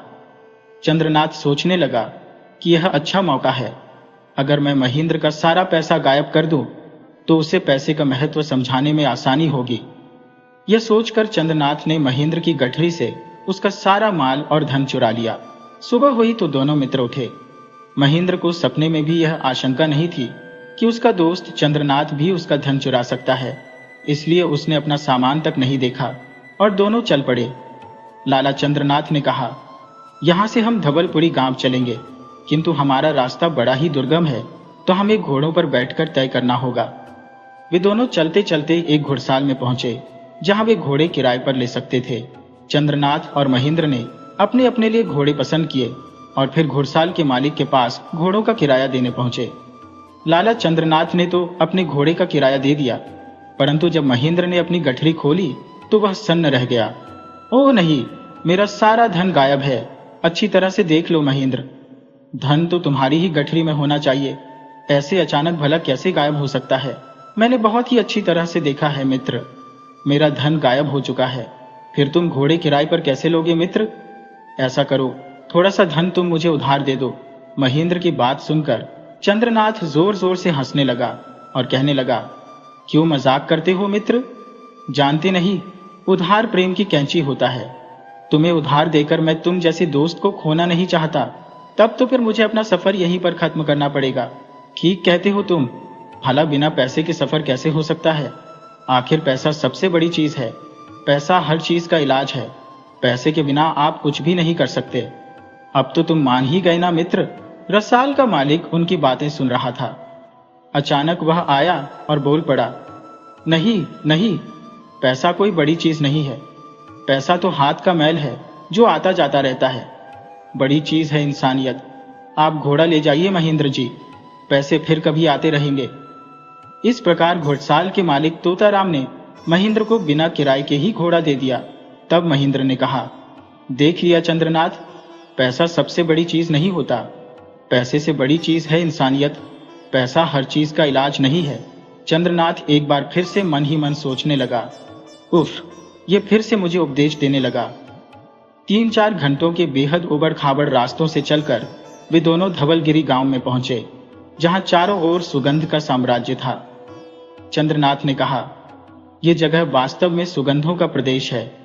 यहाँ पर घर घर में इत्र बनाने का काम पूरे जोर शोर से किया जाता है और यहाँ पर आने का मेरा उद्देश्य भी यही है कि इत्र का व्यापार करके ढेर सारा धन कमाऊं।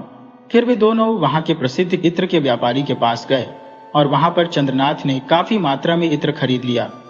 इसके बाद चंद्रनाथ ने कहा, चलो कहीं चलकर कुछ खा पी लिया जाए। महेंद्र ने कहा, मेरे पास तो आज के लिए भोजन है, मैं वही भोजन करूंगा। तो ठीक है, तुम अपना बासी भोजन करो, मैं कहीं भोजनालय में जाकर ताजा और स्वादिष्ट भोजन करके आता हूं। महेंद्र को वहीं पर छोड़कर लाला चंद्रनाथ किसी भोजनालय की खोज में चल पड़ा। उसने एक भोजनालय में छप कर भोजन किया और उसके बाद जब वह भोजनालय से निकला, अचानक उसके पेट में तेज दर्द होने लगा। दर्द के मारे तड़पता हुआ चंद्रनाथ वहीं बीच रास्ते पर लेट गया। तभी एक युवक उसके पास आया और पूछने लगा, क्या हुआ श्रीमान आपको? बेटा, मेरे पेट में बहुत दर्द हो रहा है और मेरी जान निकली जा रही है। मुझे किसी अच्छे वैद्य के पास ले चलो। मेरे पास पैसा है, मैं पैसा देकर वैद्य से अपना इलाज करवा लूंगा। वह युवक चंद्रनाथ को सहारा देकर एक वैद्य के घर ले गया। वैद्य ने चंद्रनाथ से कहा, तुम्हें कम से कम 1 माह तक पूरी तरह से आराम करना पड़ेगा। 1 माह तक? मगर मैं इतने समय तक आराम नहीं कर सकता। वैद्यराज, मुझे तो बस आज ही अच्छा कर दीजिए। आप जितना भी पैसा चाहेंगे मैं खर्च करने को तैयार हूँ। कीमती से कीमती और महंगी से महंगी दवाएं भी मैं खरीदने को तैयार हूँ। वैद्य ने कहा, श्रीमान जी, मैं एक वैद्य हूँ, कोई जादूगर नहीं जो जादू की छड़ी घुमाकर आपको ठीक कर दूंगा। आप बीमार हैं और आपको पूरी तरह से स्वस्थ होने के लिए 1 माह तक पूर्ण आराम करना ही पड़ेगा। किंतु वैद्य जी, यदि मैं आराम के चक्कर में पड़ गया तो मेरा लाखों का नुकसान हो जाएगा। क्या यह आराम की जरूरत 1 हफ्ते के लिए टल नहीं सकती? क्योंकि मैं व्यापार के लिए ढेर सारा इत्र खरीद चुका हूं। उस इत्र को बेचने के लिए मुझे एक दूसरे शहर में जाना होगा। चंद्रनाथ अपने नुकसान की बढ़ा चढ़ाकर दुहाई देते हुए वैद्यराज को समझाने लगा, बस 1 हफ्ते, सिर्फ 1 हफ्ते, मैं ठीक ठाक रहूं, कुछ ऐसी दवाएं दे दीजिए। 1 हफ्ते के बाद मैं 1 माह तो क्या, 10 माह तक भी आराम कर लूंगा। ठीक है श्रीमान, मैं तुम्हें दवाएं दे रहा हूं। वैद्य ने कहा, किंतु एक बात का ध्यान रखना, अकेले यात्रा मत करना। कोई ना कोई सेवक या मित्र अवश्य तुम्हारे साथ रहे, क्योंकि यदि तुम्हारा स्वास्थ्य मार्ग में कहीं बिगड़ गया तो तुम्हारा पैसा तुम्हारे किसी काम नहीं आएगा। तब कोई स्वामी भक्त सेवक या मित्र ही तुम्हारी जान बचा सकता है। और फिर वैद्यराज ने वक्ती तौर पर आराम पहुंचाने वाली 1 हफ्ते की दवाई देकर चंद्रनाथ को विदा कर दिया। वैद्यराज के वहां से निकलकर चंद्रनाथ सीधे उसी स्थान पर पहुंचा जहां उसने महेंद्र को छोड़ा था। महेंद्र के पास पैसे खत्म हो चुके थे, इसलिए वह वापस जाने की तैयारी कर रहा था। लाला चंद्रनाथ ने कहा, नहीं नहीं मित्र, तुम वापस मत जाओ। हम दोनों साथ साथ यात्रा पर निकले थे और साथ साथ ही लौटेंगे। मैं तुम्हारे साथ हूं, तुम्हें धन की जब भी आवश्यकता होगी मुझसे ले लेना। महेंद्र ने कहा, परंतु तुम तो कहते थे कि उधार प्रेम की कैंची होता है। अरे, वह सब तो मजाक की बात थी महेंद्र, लाला चंद्रनाथ ने हंसते हुए कहा।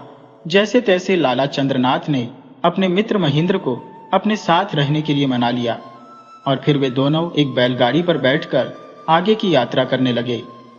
वे दोनों कोटायम नामक एक शहर में पहुंचे। अपनी यात्रा के दौरान उन्हें एक बार फिर से एक सराय में ठहरना पड़ा, जहां पर लाला चंद्रनाथ की तबीयत एक बार फिर से बिगड़ने लगी। उसे साफ नजर आया कि वह अब ज्यादा भागदौड़ नहीं कर सकता। इसीलिए उसने महेंद्र से कहा, महेंद्र, मेरे दोस्त, मेरी तबीयत खराब हो रही है, दिल बैठा जा रहा है। अब मुझे यहीं पर छोड़कर तुम्हें सामान बेचने जाना होगा।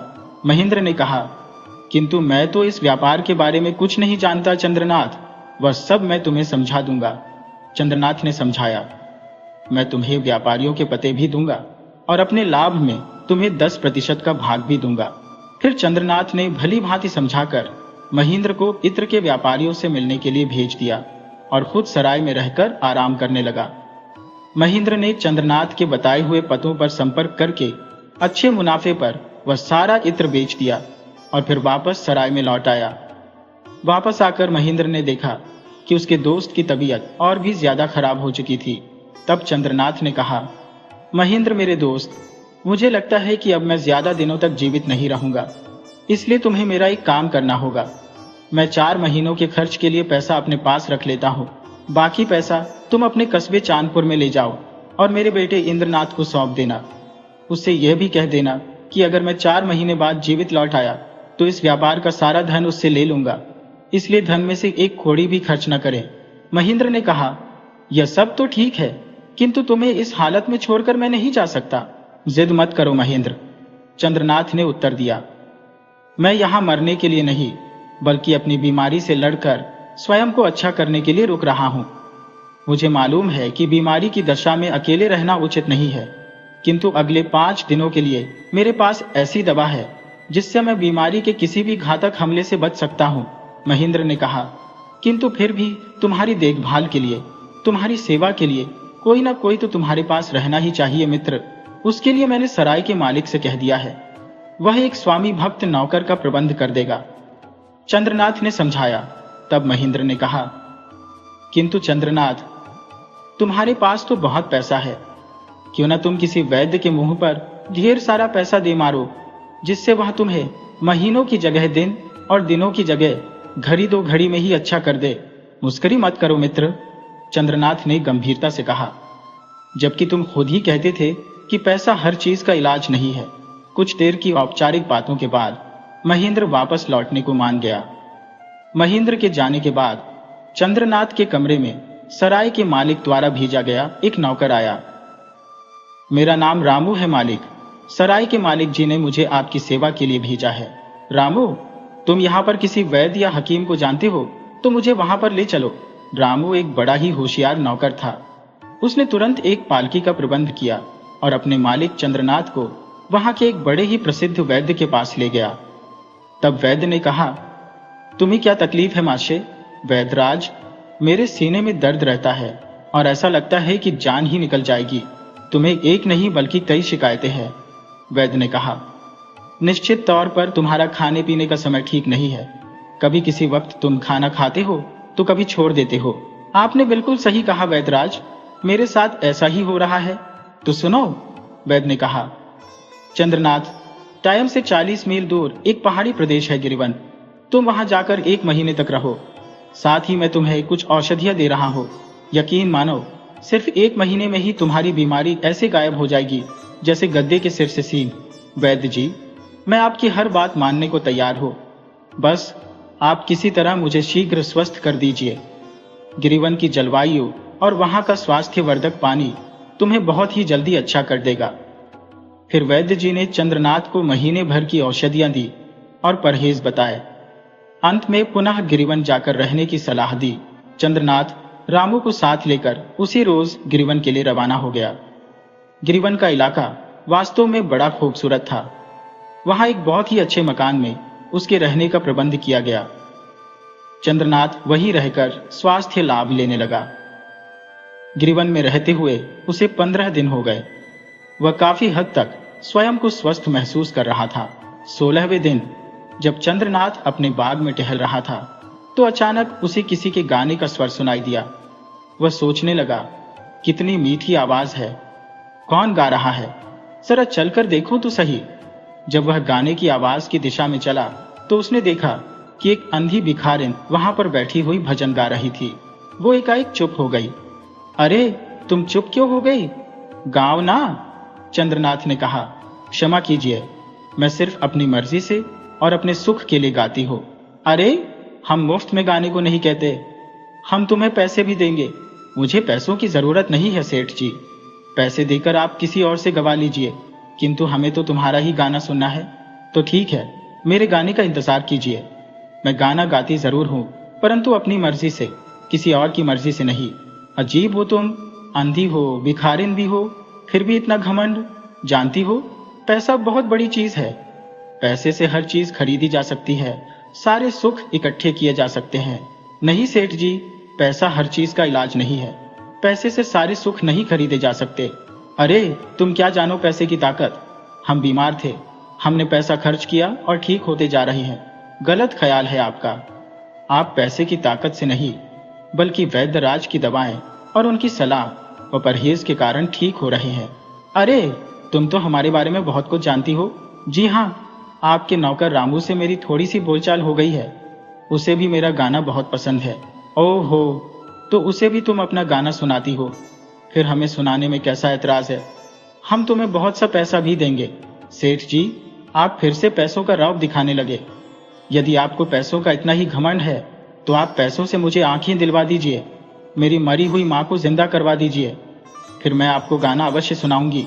अंधी भिखारिन की बातें सुनकर चंद्रनाथ एकदम मौन हो गया। फिर उसने कहा, पैसा बहुत बड़ी चीज है, मगर हर समस्या का समाधान नहीं है। पैसे से सब कुछ नहीं खरीदा जा सकता बेटी। बेटी? आपने मुझे बेटी कहा? तो फिर पैसों की बात अब बिल्कुल मत कीजिएगा। मैं आपको गाना सुनाने के लिए वैसे ही तैयार हूं। उस दिन के बाद से जब भी चंद्रनाथ ने फरमाइश की, अंधी भिखारिन उसे गाना सुनाती थी। जब वह पूरी तरह से स्वस्थ हो गया तो वह वापस लौटने के लिए तैयार था। वह अंधी भिखारिन के पास गया और कहने लगा, तुम हमारे साथ चलोगी बिटिया? कहाँ? जहां भी हम कहें। तुम हमारे साथ हमारी बेटी बनकर रहोगी। बेचारी अंधी भिखारिन सुजाता को इतना प्यार कभी किसी से नहीं मिला था। पिताजी, आप मेरे पिताजी हैं। हाँ बेटी, आज से तुम मेरी बेटी हो। फिर एक दिन चंद्रनाथ रामू और सुजाता के साथ पूरी तरह से स्वस्थ होकर वापस गिरिवन से लौट पड़ा। जब वे रास्ते से गुजर रहे थे तब रात के समय वे एक जंगल से गुजरे। सुजाता ने कहा, पिताजी, इस जंगल से भयानक आवाजें आ रही हैं। मेरे ख्याल से हमें आगे सफर नहीं करना चाहिए, बल्कि इसी जंगल में पेड़ों पर चढ़कर यह रात सुरक्षित गुजारनी चाहिए। तुमने ठीक कहा बेटी, तुम्हारी बात बिल्कुल सही है। फिर उन लोगों ने अपने सामान को जंगल में छिपाया और पेड़ पर चढ़ गए। स्वयं लाला चंद्रनाथ भी एक पेड़ पर चढ़ गया और वे सभी रात बीतने का इंतजार करने लगे। जब रात गहरी हो गई तो थोड़ी देर बाद अचानक जंगल में एक पगडंडी पर दो लोग आते हुए दिखाई दिए। लाला चंद्रनाथ की दृष्टि उन पर पड़ी। वे दोनों एक दूसरे से बातें करने लगे। एक ने दूसरे से कहा, अरे चोर बिगर, तुम यहां जंगल में? अरे दोस्त, ये सवाल तो मैं तुमसे करने वाला था। भाई, मैं तो लाला इंद्रनाथ के यहाँ पर डाका डालने जा रहा हूँ। सुना है उसके बाप चंद्रनाथ ने अपने दोस्त महेंद्र के हाथ बड़ा धन कमाकर भेजा है। कमाल है, आज तो मैं भी लाला इंद्रनाथ के यहाँ पर ही चोरी करने के इरादे से निकला हूँ। तब तो एक से बेहतर दो है। हम दोनों साथ साथ धावा बोलते हैं। जो कुछ भी मिलेगा आपस में बांट लेंगे। और एक बात याद रखना, अगर उस घर में चोरी करने में कोई परेशानी हुई तो हम पूरे परिवार को खत्म करने से भी पीछे नहीं हटेंगे। और यह बातें करते हुए दोनों चोर वहां से निकल गए। लाला चंद्रनाथ उन दोनों की बातें पेड़ पर बैठा हुआ सुन रहा था। वह बेचैन हो गया। सोचने लगा, उफ, ये दोनों खुखार चोर मेरे ही घर में चोरी करने जा रहे हैं। अब मैं क्या करूं?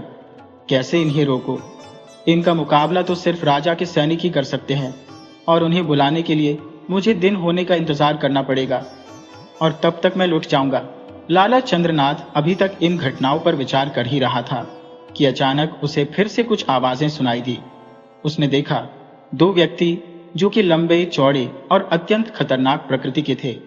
उनके हाथों में हथियार थे। उनमें से एक ने कहा, हाँ भाई भूतनाथ, हमें यहीं इसी जंगल में ठहरना होगा। हाँ भाई, लाला इंद्रनाथ का पिता इसी जंगल से आएगा। दुआ करो कि वह अकेला हो, तब हमें उसे मारने में कोई कठिनाई नहीं होगी। लेकिन यदि वह अकेला नहीं भी हो तो भी हमें उसे समाप्त करना होगा। इंद्रनाथ ने अपने पिता को मारने के लिए हमें 10,000 स्वर्ण मुद्राएं दी है। फिर दोनों पेशेवर हत्यारे एक कोने में जाकर पेड़ के पीछे छुप गए। वहीं पेड़ पर बैठे चंद्रनाथ ने इन हत्यारों की बातचीत सुनी, जिससे उसका दिल धड़कने लगा। हे भगवान, मेरे ही पुत्र ने मुझे मारने के लिए हत्यारे भेजे हैं। वास्तव में अत्यधिक धन भी अच्छा नहीं होता। सोचते हुए लाला चंद्रनाथ इतना घबराया कि अपना संतुलन खो बैठा और सीधे पेड़ से गिर पड़ा। जब दोनों हत्यारों ने लाला चंद्रनाथ को गिरते देखा तो वे चौंक गए और उसे पहचान कर उसे मारने के लिए तैयार हो गए। देखो, यह इंद्रनाथ का पिता चंद्रनाथ ही है। चलो इसे समाप्त कर देते हैं। तभी पेड़ के ऊपर छिपा हुआ रामू उन पर टूट पड़ा और उनकी अपनी ही तलवार से उन पर हमला कर दिया। अचानक हुए इस हमले से वे दोनों संभल नहीं पाए और रामू ने उन्हें मौत के घाट उतार दिया। इसके बाद रामू लाला चंद्रनाथ के पास गया और कहा, मालिक, आपको कहीं चोट तो नहीं आई? नहीं पिताजी, आज से मैं तुम्हारा मालिक नहीं हो, बल्कि तुम्हारा पिता हो और तुम मेरे पुत्र हो। इसके बाद रामू ने अंधी सुजाता को भी पेड़ से नीचे उतार लिया और सारी घटना विस्तार से बता दी। तब तक रात काफी बीत चुकी थी और सुबह की रोशनी छाने लगी थी। जब पूरी तरह से सुबह हो गई तब रामू ने लाला चंद्रनाथ से पूछा, अब किधर चलना है पिताजी? कहीं भी चलो बेटा, किंतु अब मैं चांद पर नहीं जाऊंगा। सुजाता ने कहा, तो क्यों ना हमको टाइम लौट चलें? तुम्हारा विचार बहुत अच्छा है बेटी। मैं क्या कह सकता हूँ पिताजी, ये मेरी जन्मभूमि है, तो ठीक है, हम सबको टाइम लौट चलते हैं। इसके बाद लाला चंद्रनाथ का काफिला वापस को टाइम की ओर रवाना हो गया। कोटाइम पहुंचकर चंद्रनाथ ने रामू से पूछा, बेटा रामू, क्या तुम मेरी बेटी सुजाता से विवाह करने को तैयार हो? पिताजी, मैं पहले से ही सुजाता को पसंद करता हूँ, मुझे इसमें कोई आपत्ति नहीं है। फिर चंद्रनाथ ने धूमधाम से उनके विवाह की तैयारी की और वहीं को टाइम में रहकर उसने अपना व्यापार शुरू किया। सुखमय दिन बिताने लगा। वर्षों बाद संयोगवश एक दिन चंद्रनाथ को उसका दोस्त महेंद्र को टाइम में मिल गया। अरे चंद्रनाथ, तुम यहाँ पर हो? तुम्हें मालूम है तुम्हारे परिवार का क्या हाल हुआ? चोरों ने तुम्हारे घर पर हमला किया और तुम्हारे बेटे का सारा धन चुरा लिया। अब वह गरीबों की स्थिति में है। ओह, अच्छा हुआ, ऐसे कपूत को यही सजा मिलनी चाहिए थी। मैं अब अपने घर लौटकर कभी नहीं जाऊंगा। सचमुच महेंद्र, बहुत अधिक धन होना भी कोई अच्छी बात नहीं है। अब लाला चंद्रनाथ का मन पूरी तरह से बदल चुका था। वह गरीबों को दान पुण्य करने लगा और रामू तथा सुजाता को समझाता रहा, याद रखो, पैसा बहुत बड़ी चीज है, लेकिन बहुत बुरी चीज भी है। ये अपनी संतान को भी दुश्मन बना सकती है। पैसा हर समस्या का समाधान नहीं है। इसके बाद लाला चंद्रनाथ ने रामू और सुजाता के साथ एक सुखमय जीवन बिताना शुरू किया।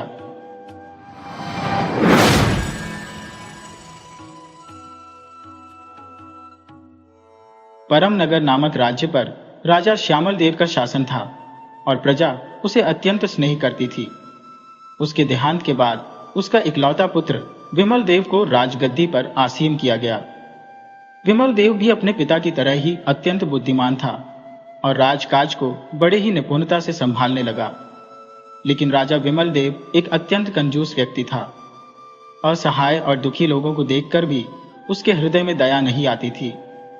वह अपने राज दरबार में आने वाले किसी भी व्यक्ति को एक फूटी कौड़ी तक दान में नहीं देता था। इसी अवगुण के कारण प्रजा में उसका उतना सम्मान नहीं था जितना उसके दिवंगत पिता श्यामल देव का था। इस कारण विमल देव अक्सर चिंतित रहता था और सोचता कि इतनी निपुणता से राज्य को प्रगति की ओर ले जाने के बावजूद प्रजा उसका सम्मान क्यों नहीं करती। वास्तविकता यह थी कि उसकी कंजूसी ने उसके सभी गुणों को छिपा लिया था। उसके सलाहकार भी उसे सही बात बताने से हिचकिचाते थे। एक दिन उसके दरबार में सूरज नामक एक अंधा व्यक्ति आया।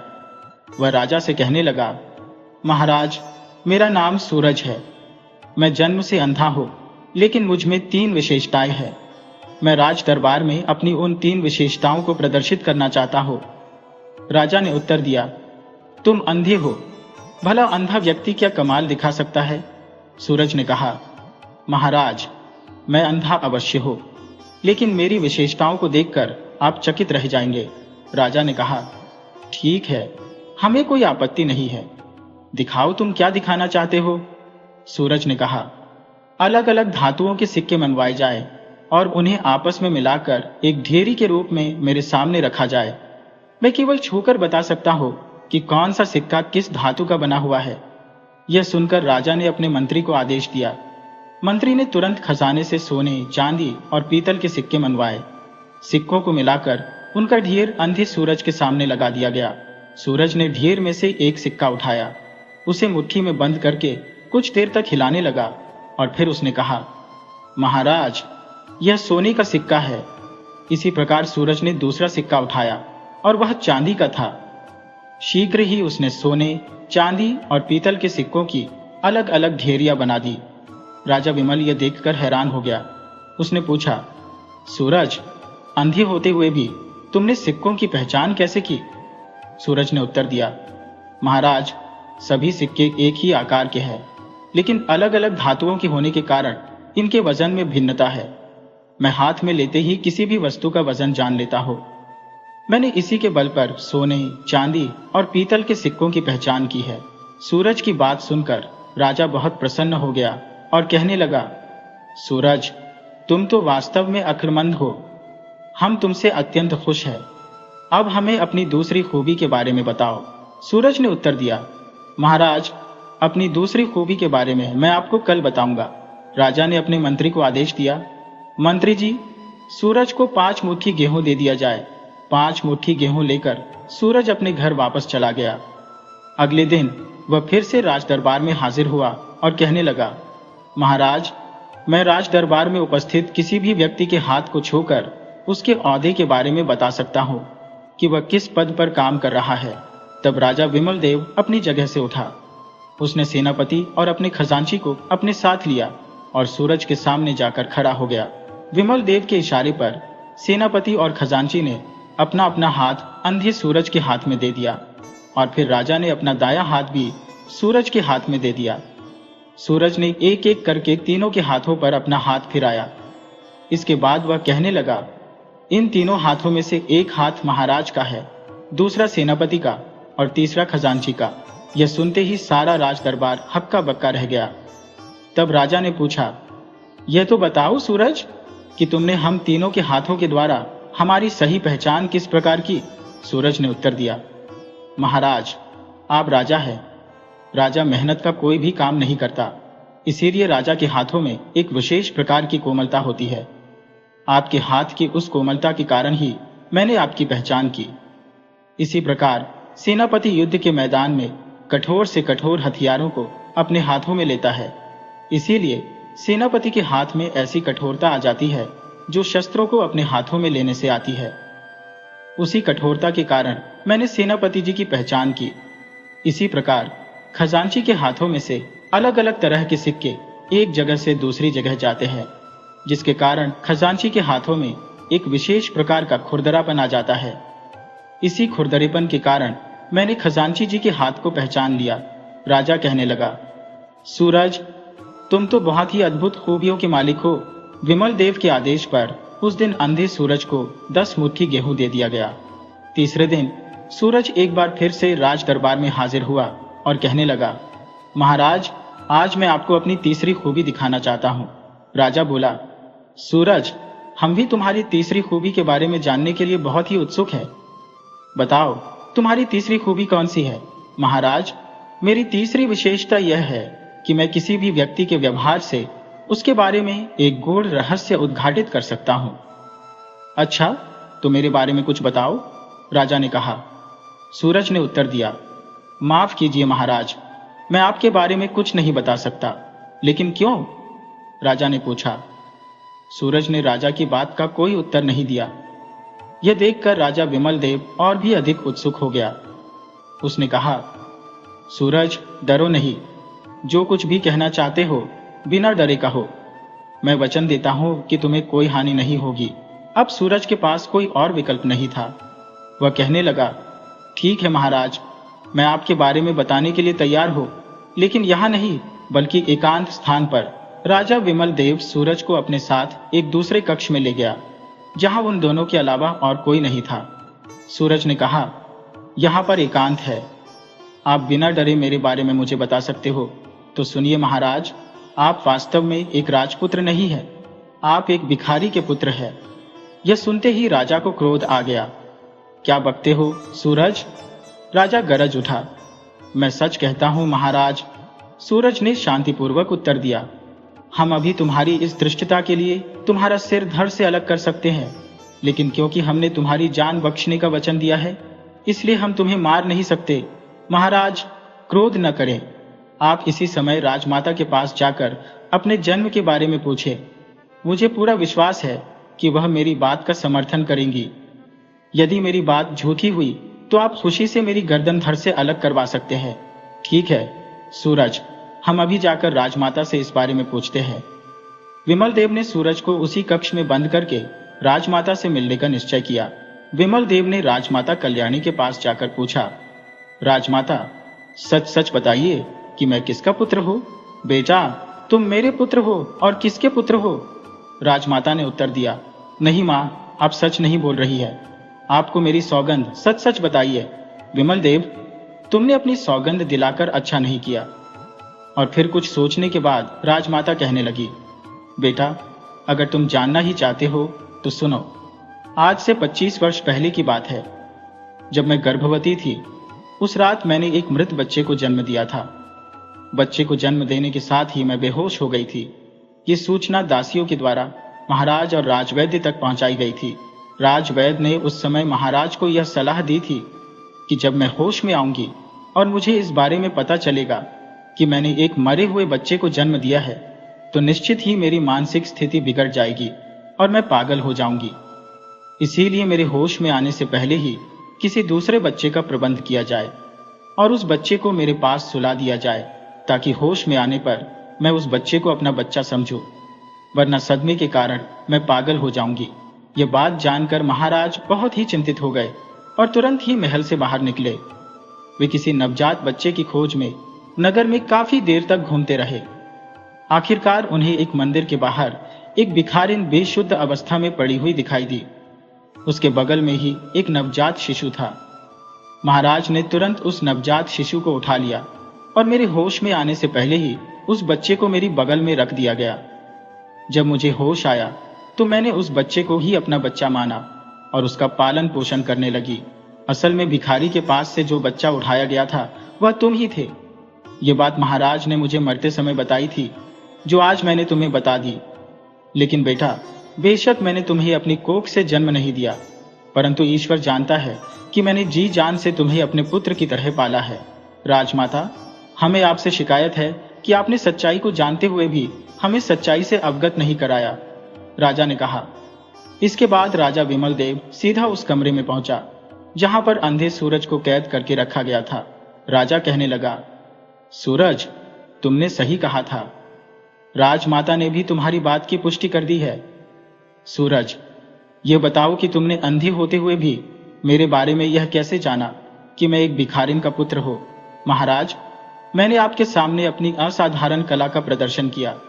आपके स्थान पर अगर कोई असली राजा होता तो खुश होकर मुझे खूब इनाम देता, परंतु आपने केवल थोड़ा गेहूं ही दिलवाया। इससे ही मैं समझ गया था कि आप राजकुल में पैदा नहीं हुए, बल्कि किसी दरिद्र कुल में पैदा हुए हो। सूरज, अब तुम हमारी सच्चाई के बारे में जान गए हो। ध्यान रहे, इस बात का तुम्हारे सिवा किसी और को पता न चले। महाराज, मैं इस बात का वचन देता हूं कि यह बात केवल मुझ तक ही रहेगी। उस दिन के बाद से विमल देव कुछ गुमसुम सा रहने लगा। राजपाठ में उसकी कोई रुचि नहीं रही। यह देखकर एक दिन राजमाता उसके पास आई और कहने लगी, बेटा, जब से तुमने यह जाना है कि तुम मेरे बेटे नहीं हो, तब से तुम कुछ चिंतित से दिखते हो। ऐसा क्यों है बेटा? राजमाता, आप सही कह रही है। वास्तव में मैं अपनी जन्म देने वाली मां से मिलना चाहता हूं, देखना चाहता हूं कि वह किस हाल में होगी। उसे अपने पास लाना चाहता हूं। बेटा, भगवान जाने कि वह भिखारिन अब जीवित भी होगी या नहीं। ऐसा मत कहिए राजमाता, मैं अपनी जन्म देने वाली मां को अवश्य ही ढूंढ कर रहूंगा। यह कहकर विमल देव राजमहल से बाहर निकल गए। इसके बाद राजा विमल देव नगर से बाहर स्थित नंदन वन में जा पहुंचे, जहां पर उनके कुलगुरु की कुटिया थी। राजा अपने कुलगुरु के पास गए। उन्हें प्रणाम करने के बाद कहने लगे, गुरुदेव, आज मुझे अपने जीवन से संबंधित एक ऐसी बात पता चली है जिससे मेरा मन बहुत ही विचलित है। तब कुलगुरु ने कहा, राजन, लगता है आज तुम्हें अपनी सच्चाई का पता चल गया कि तुम एक राजपुत्र नहीं बल्कि एक भिखारी के बेटे हो। यह सुनते ही राजा आश्चर्य में पड़ गए और कहने लगे, गुरुदेव, आपको भी इस बारे में मालूम था कि मैं एक राजा का पुत्र नहीं हूं? राजन, मुझसे कुछ भी छिपा नहीं है। इस विषय के बारे में क्या, मैं तुमसे जुड़े हर विषय के बारे में जानता हूं। गुरुदेव, तब तो आप यह भी जानते होंगे कि मुझे जन्म देने वाली मां इस समय कहाँ है? हाँ राजन, अवश्य जानता हूं। लेकिन अगर तुम इस समय उससे मिलने के लिए जाओगे तो उसकी दयनीय हालत देखकर तुम उससे भी घृणा करने लगोगे, क्योंकि तुम्हारे मन में दया का भाव बिल्कुल भी नहीं है। ना तो आज तक तुमने किसी पर दया की और ना ही किसी का भला किया।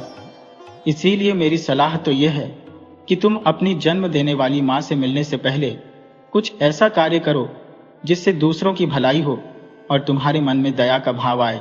शायद आप बिल्कुल ठीक कह रहे हैं गुरुदेव।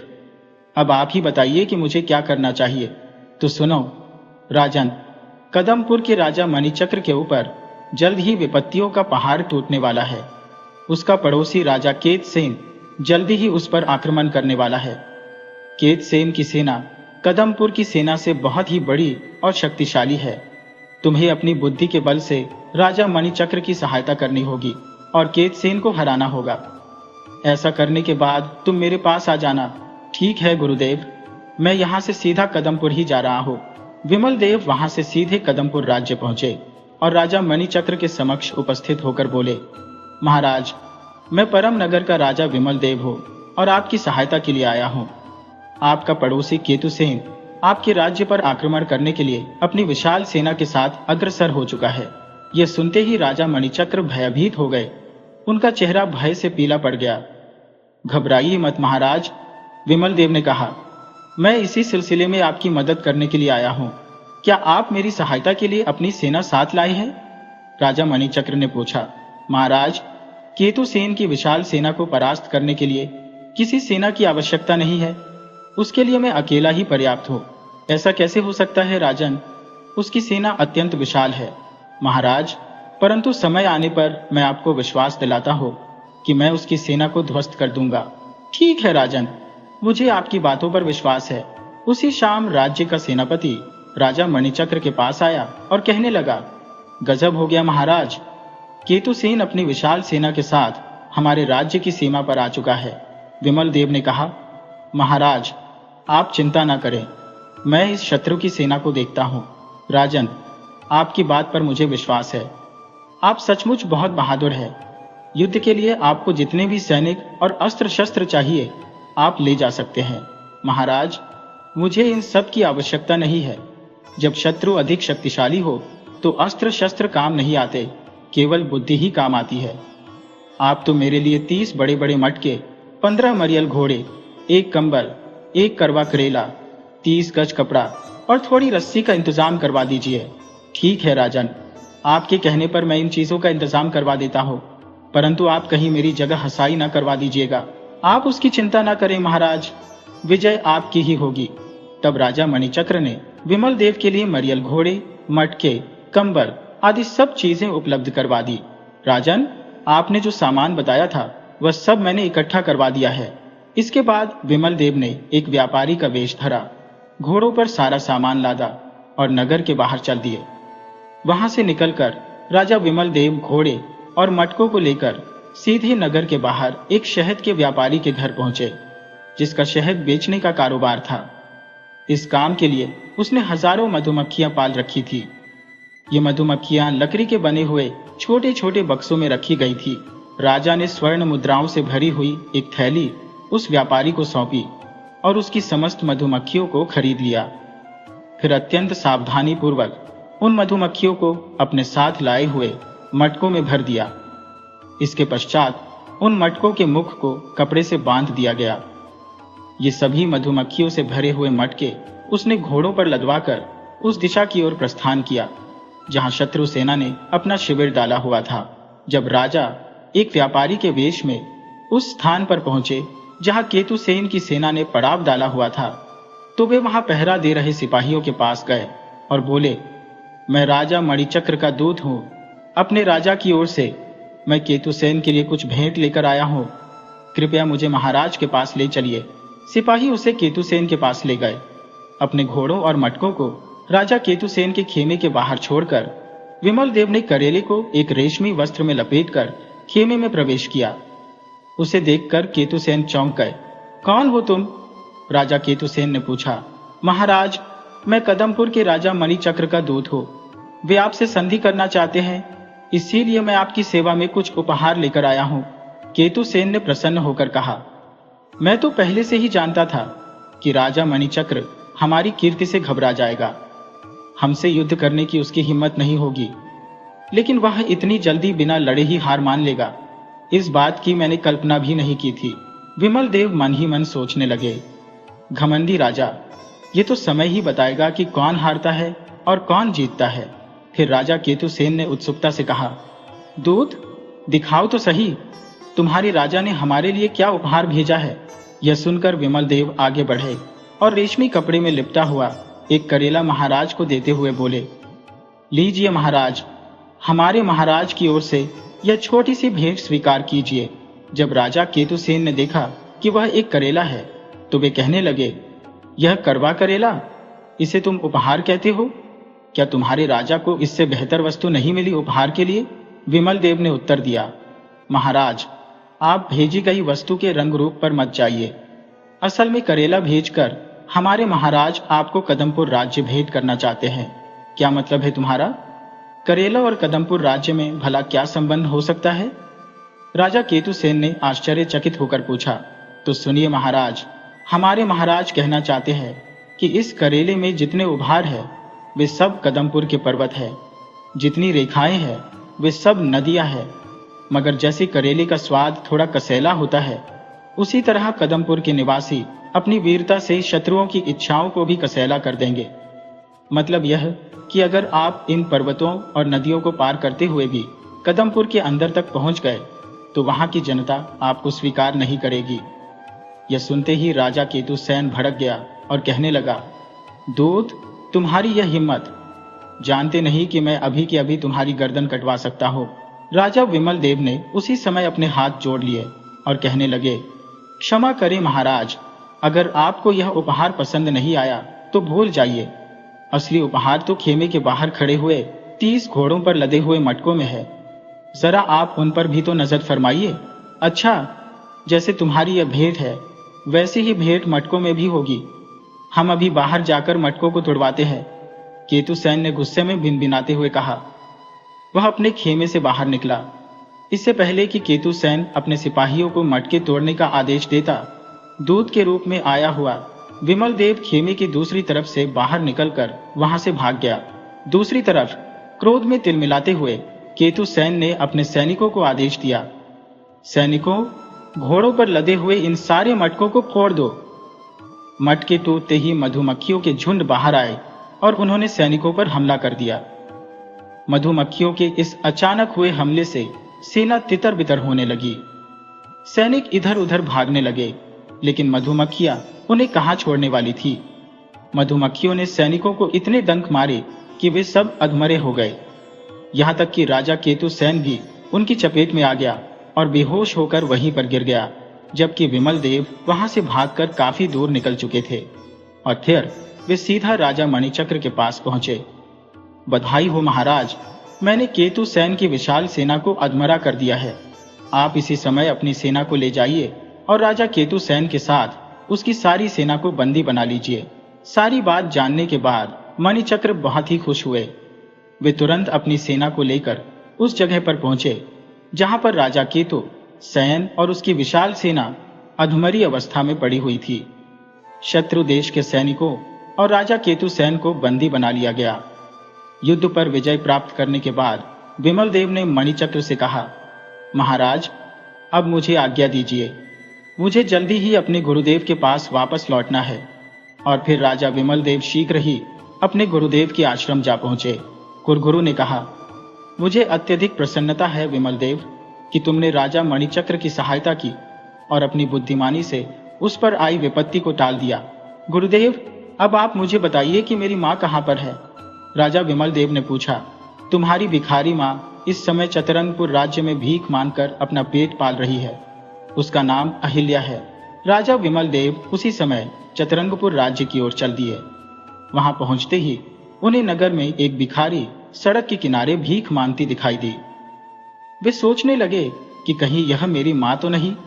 राजा तुरंत उस भिखारिन के पास गए और पूछा, माई, तुम्हारा नाम क्या है? नाम जानकर क्या करोगे बेटा?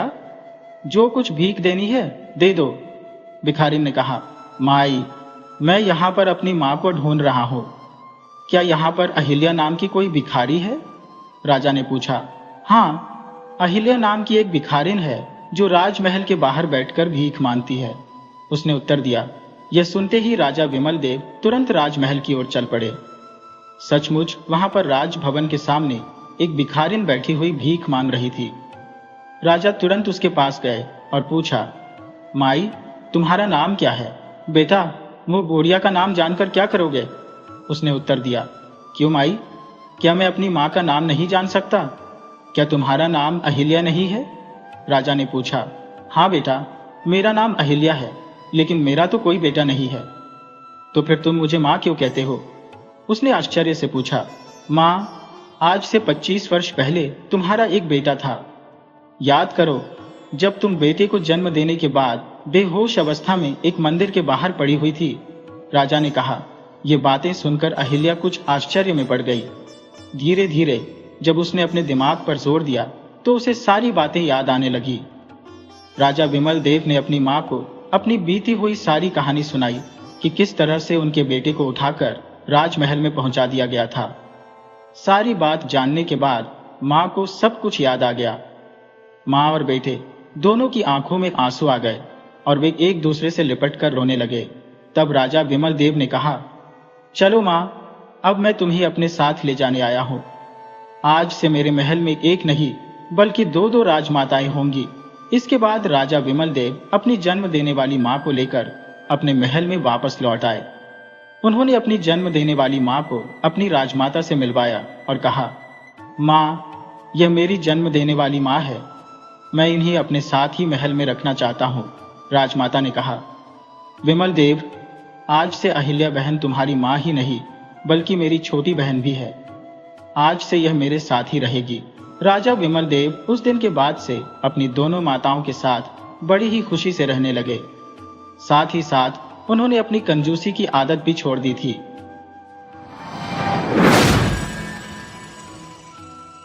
वीडियो अच्छी लगे हो तो इसे लाइक करें और ऐसे ही मज़ेदार कहानियों के लिए चैनल को सब्सक्राइब करें और बेल आइकन दबाएं। ज़्यादा से ज़्यादा अपने दोस्तों को शेयर करें। धन्यवाद।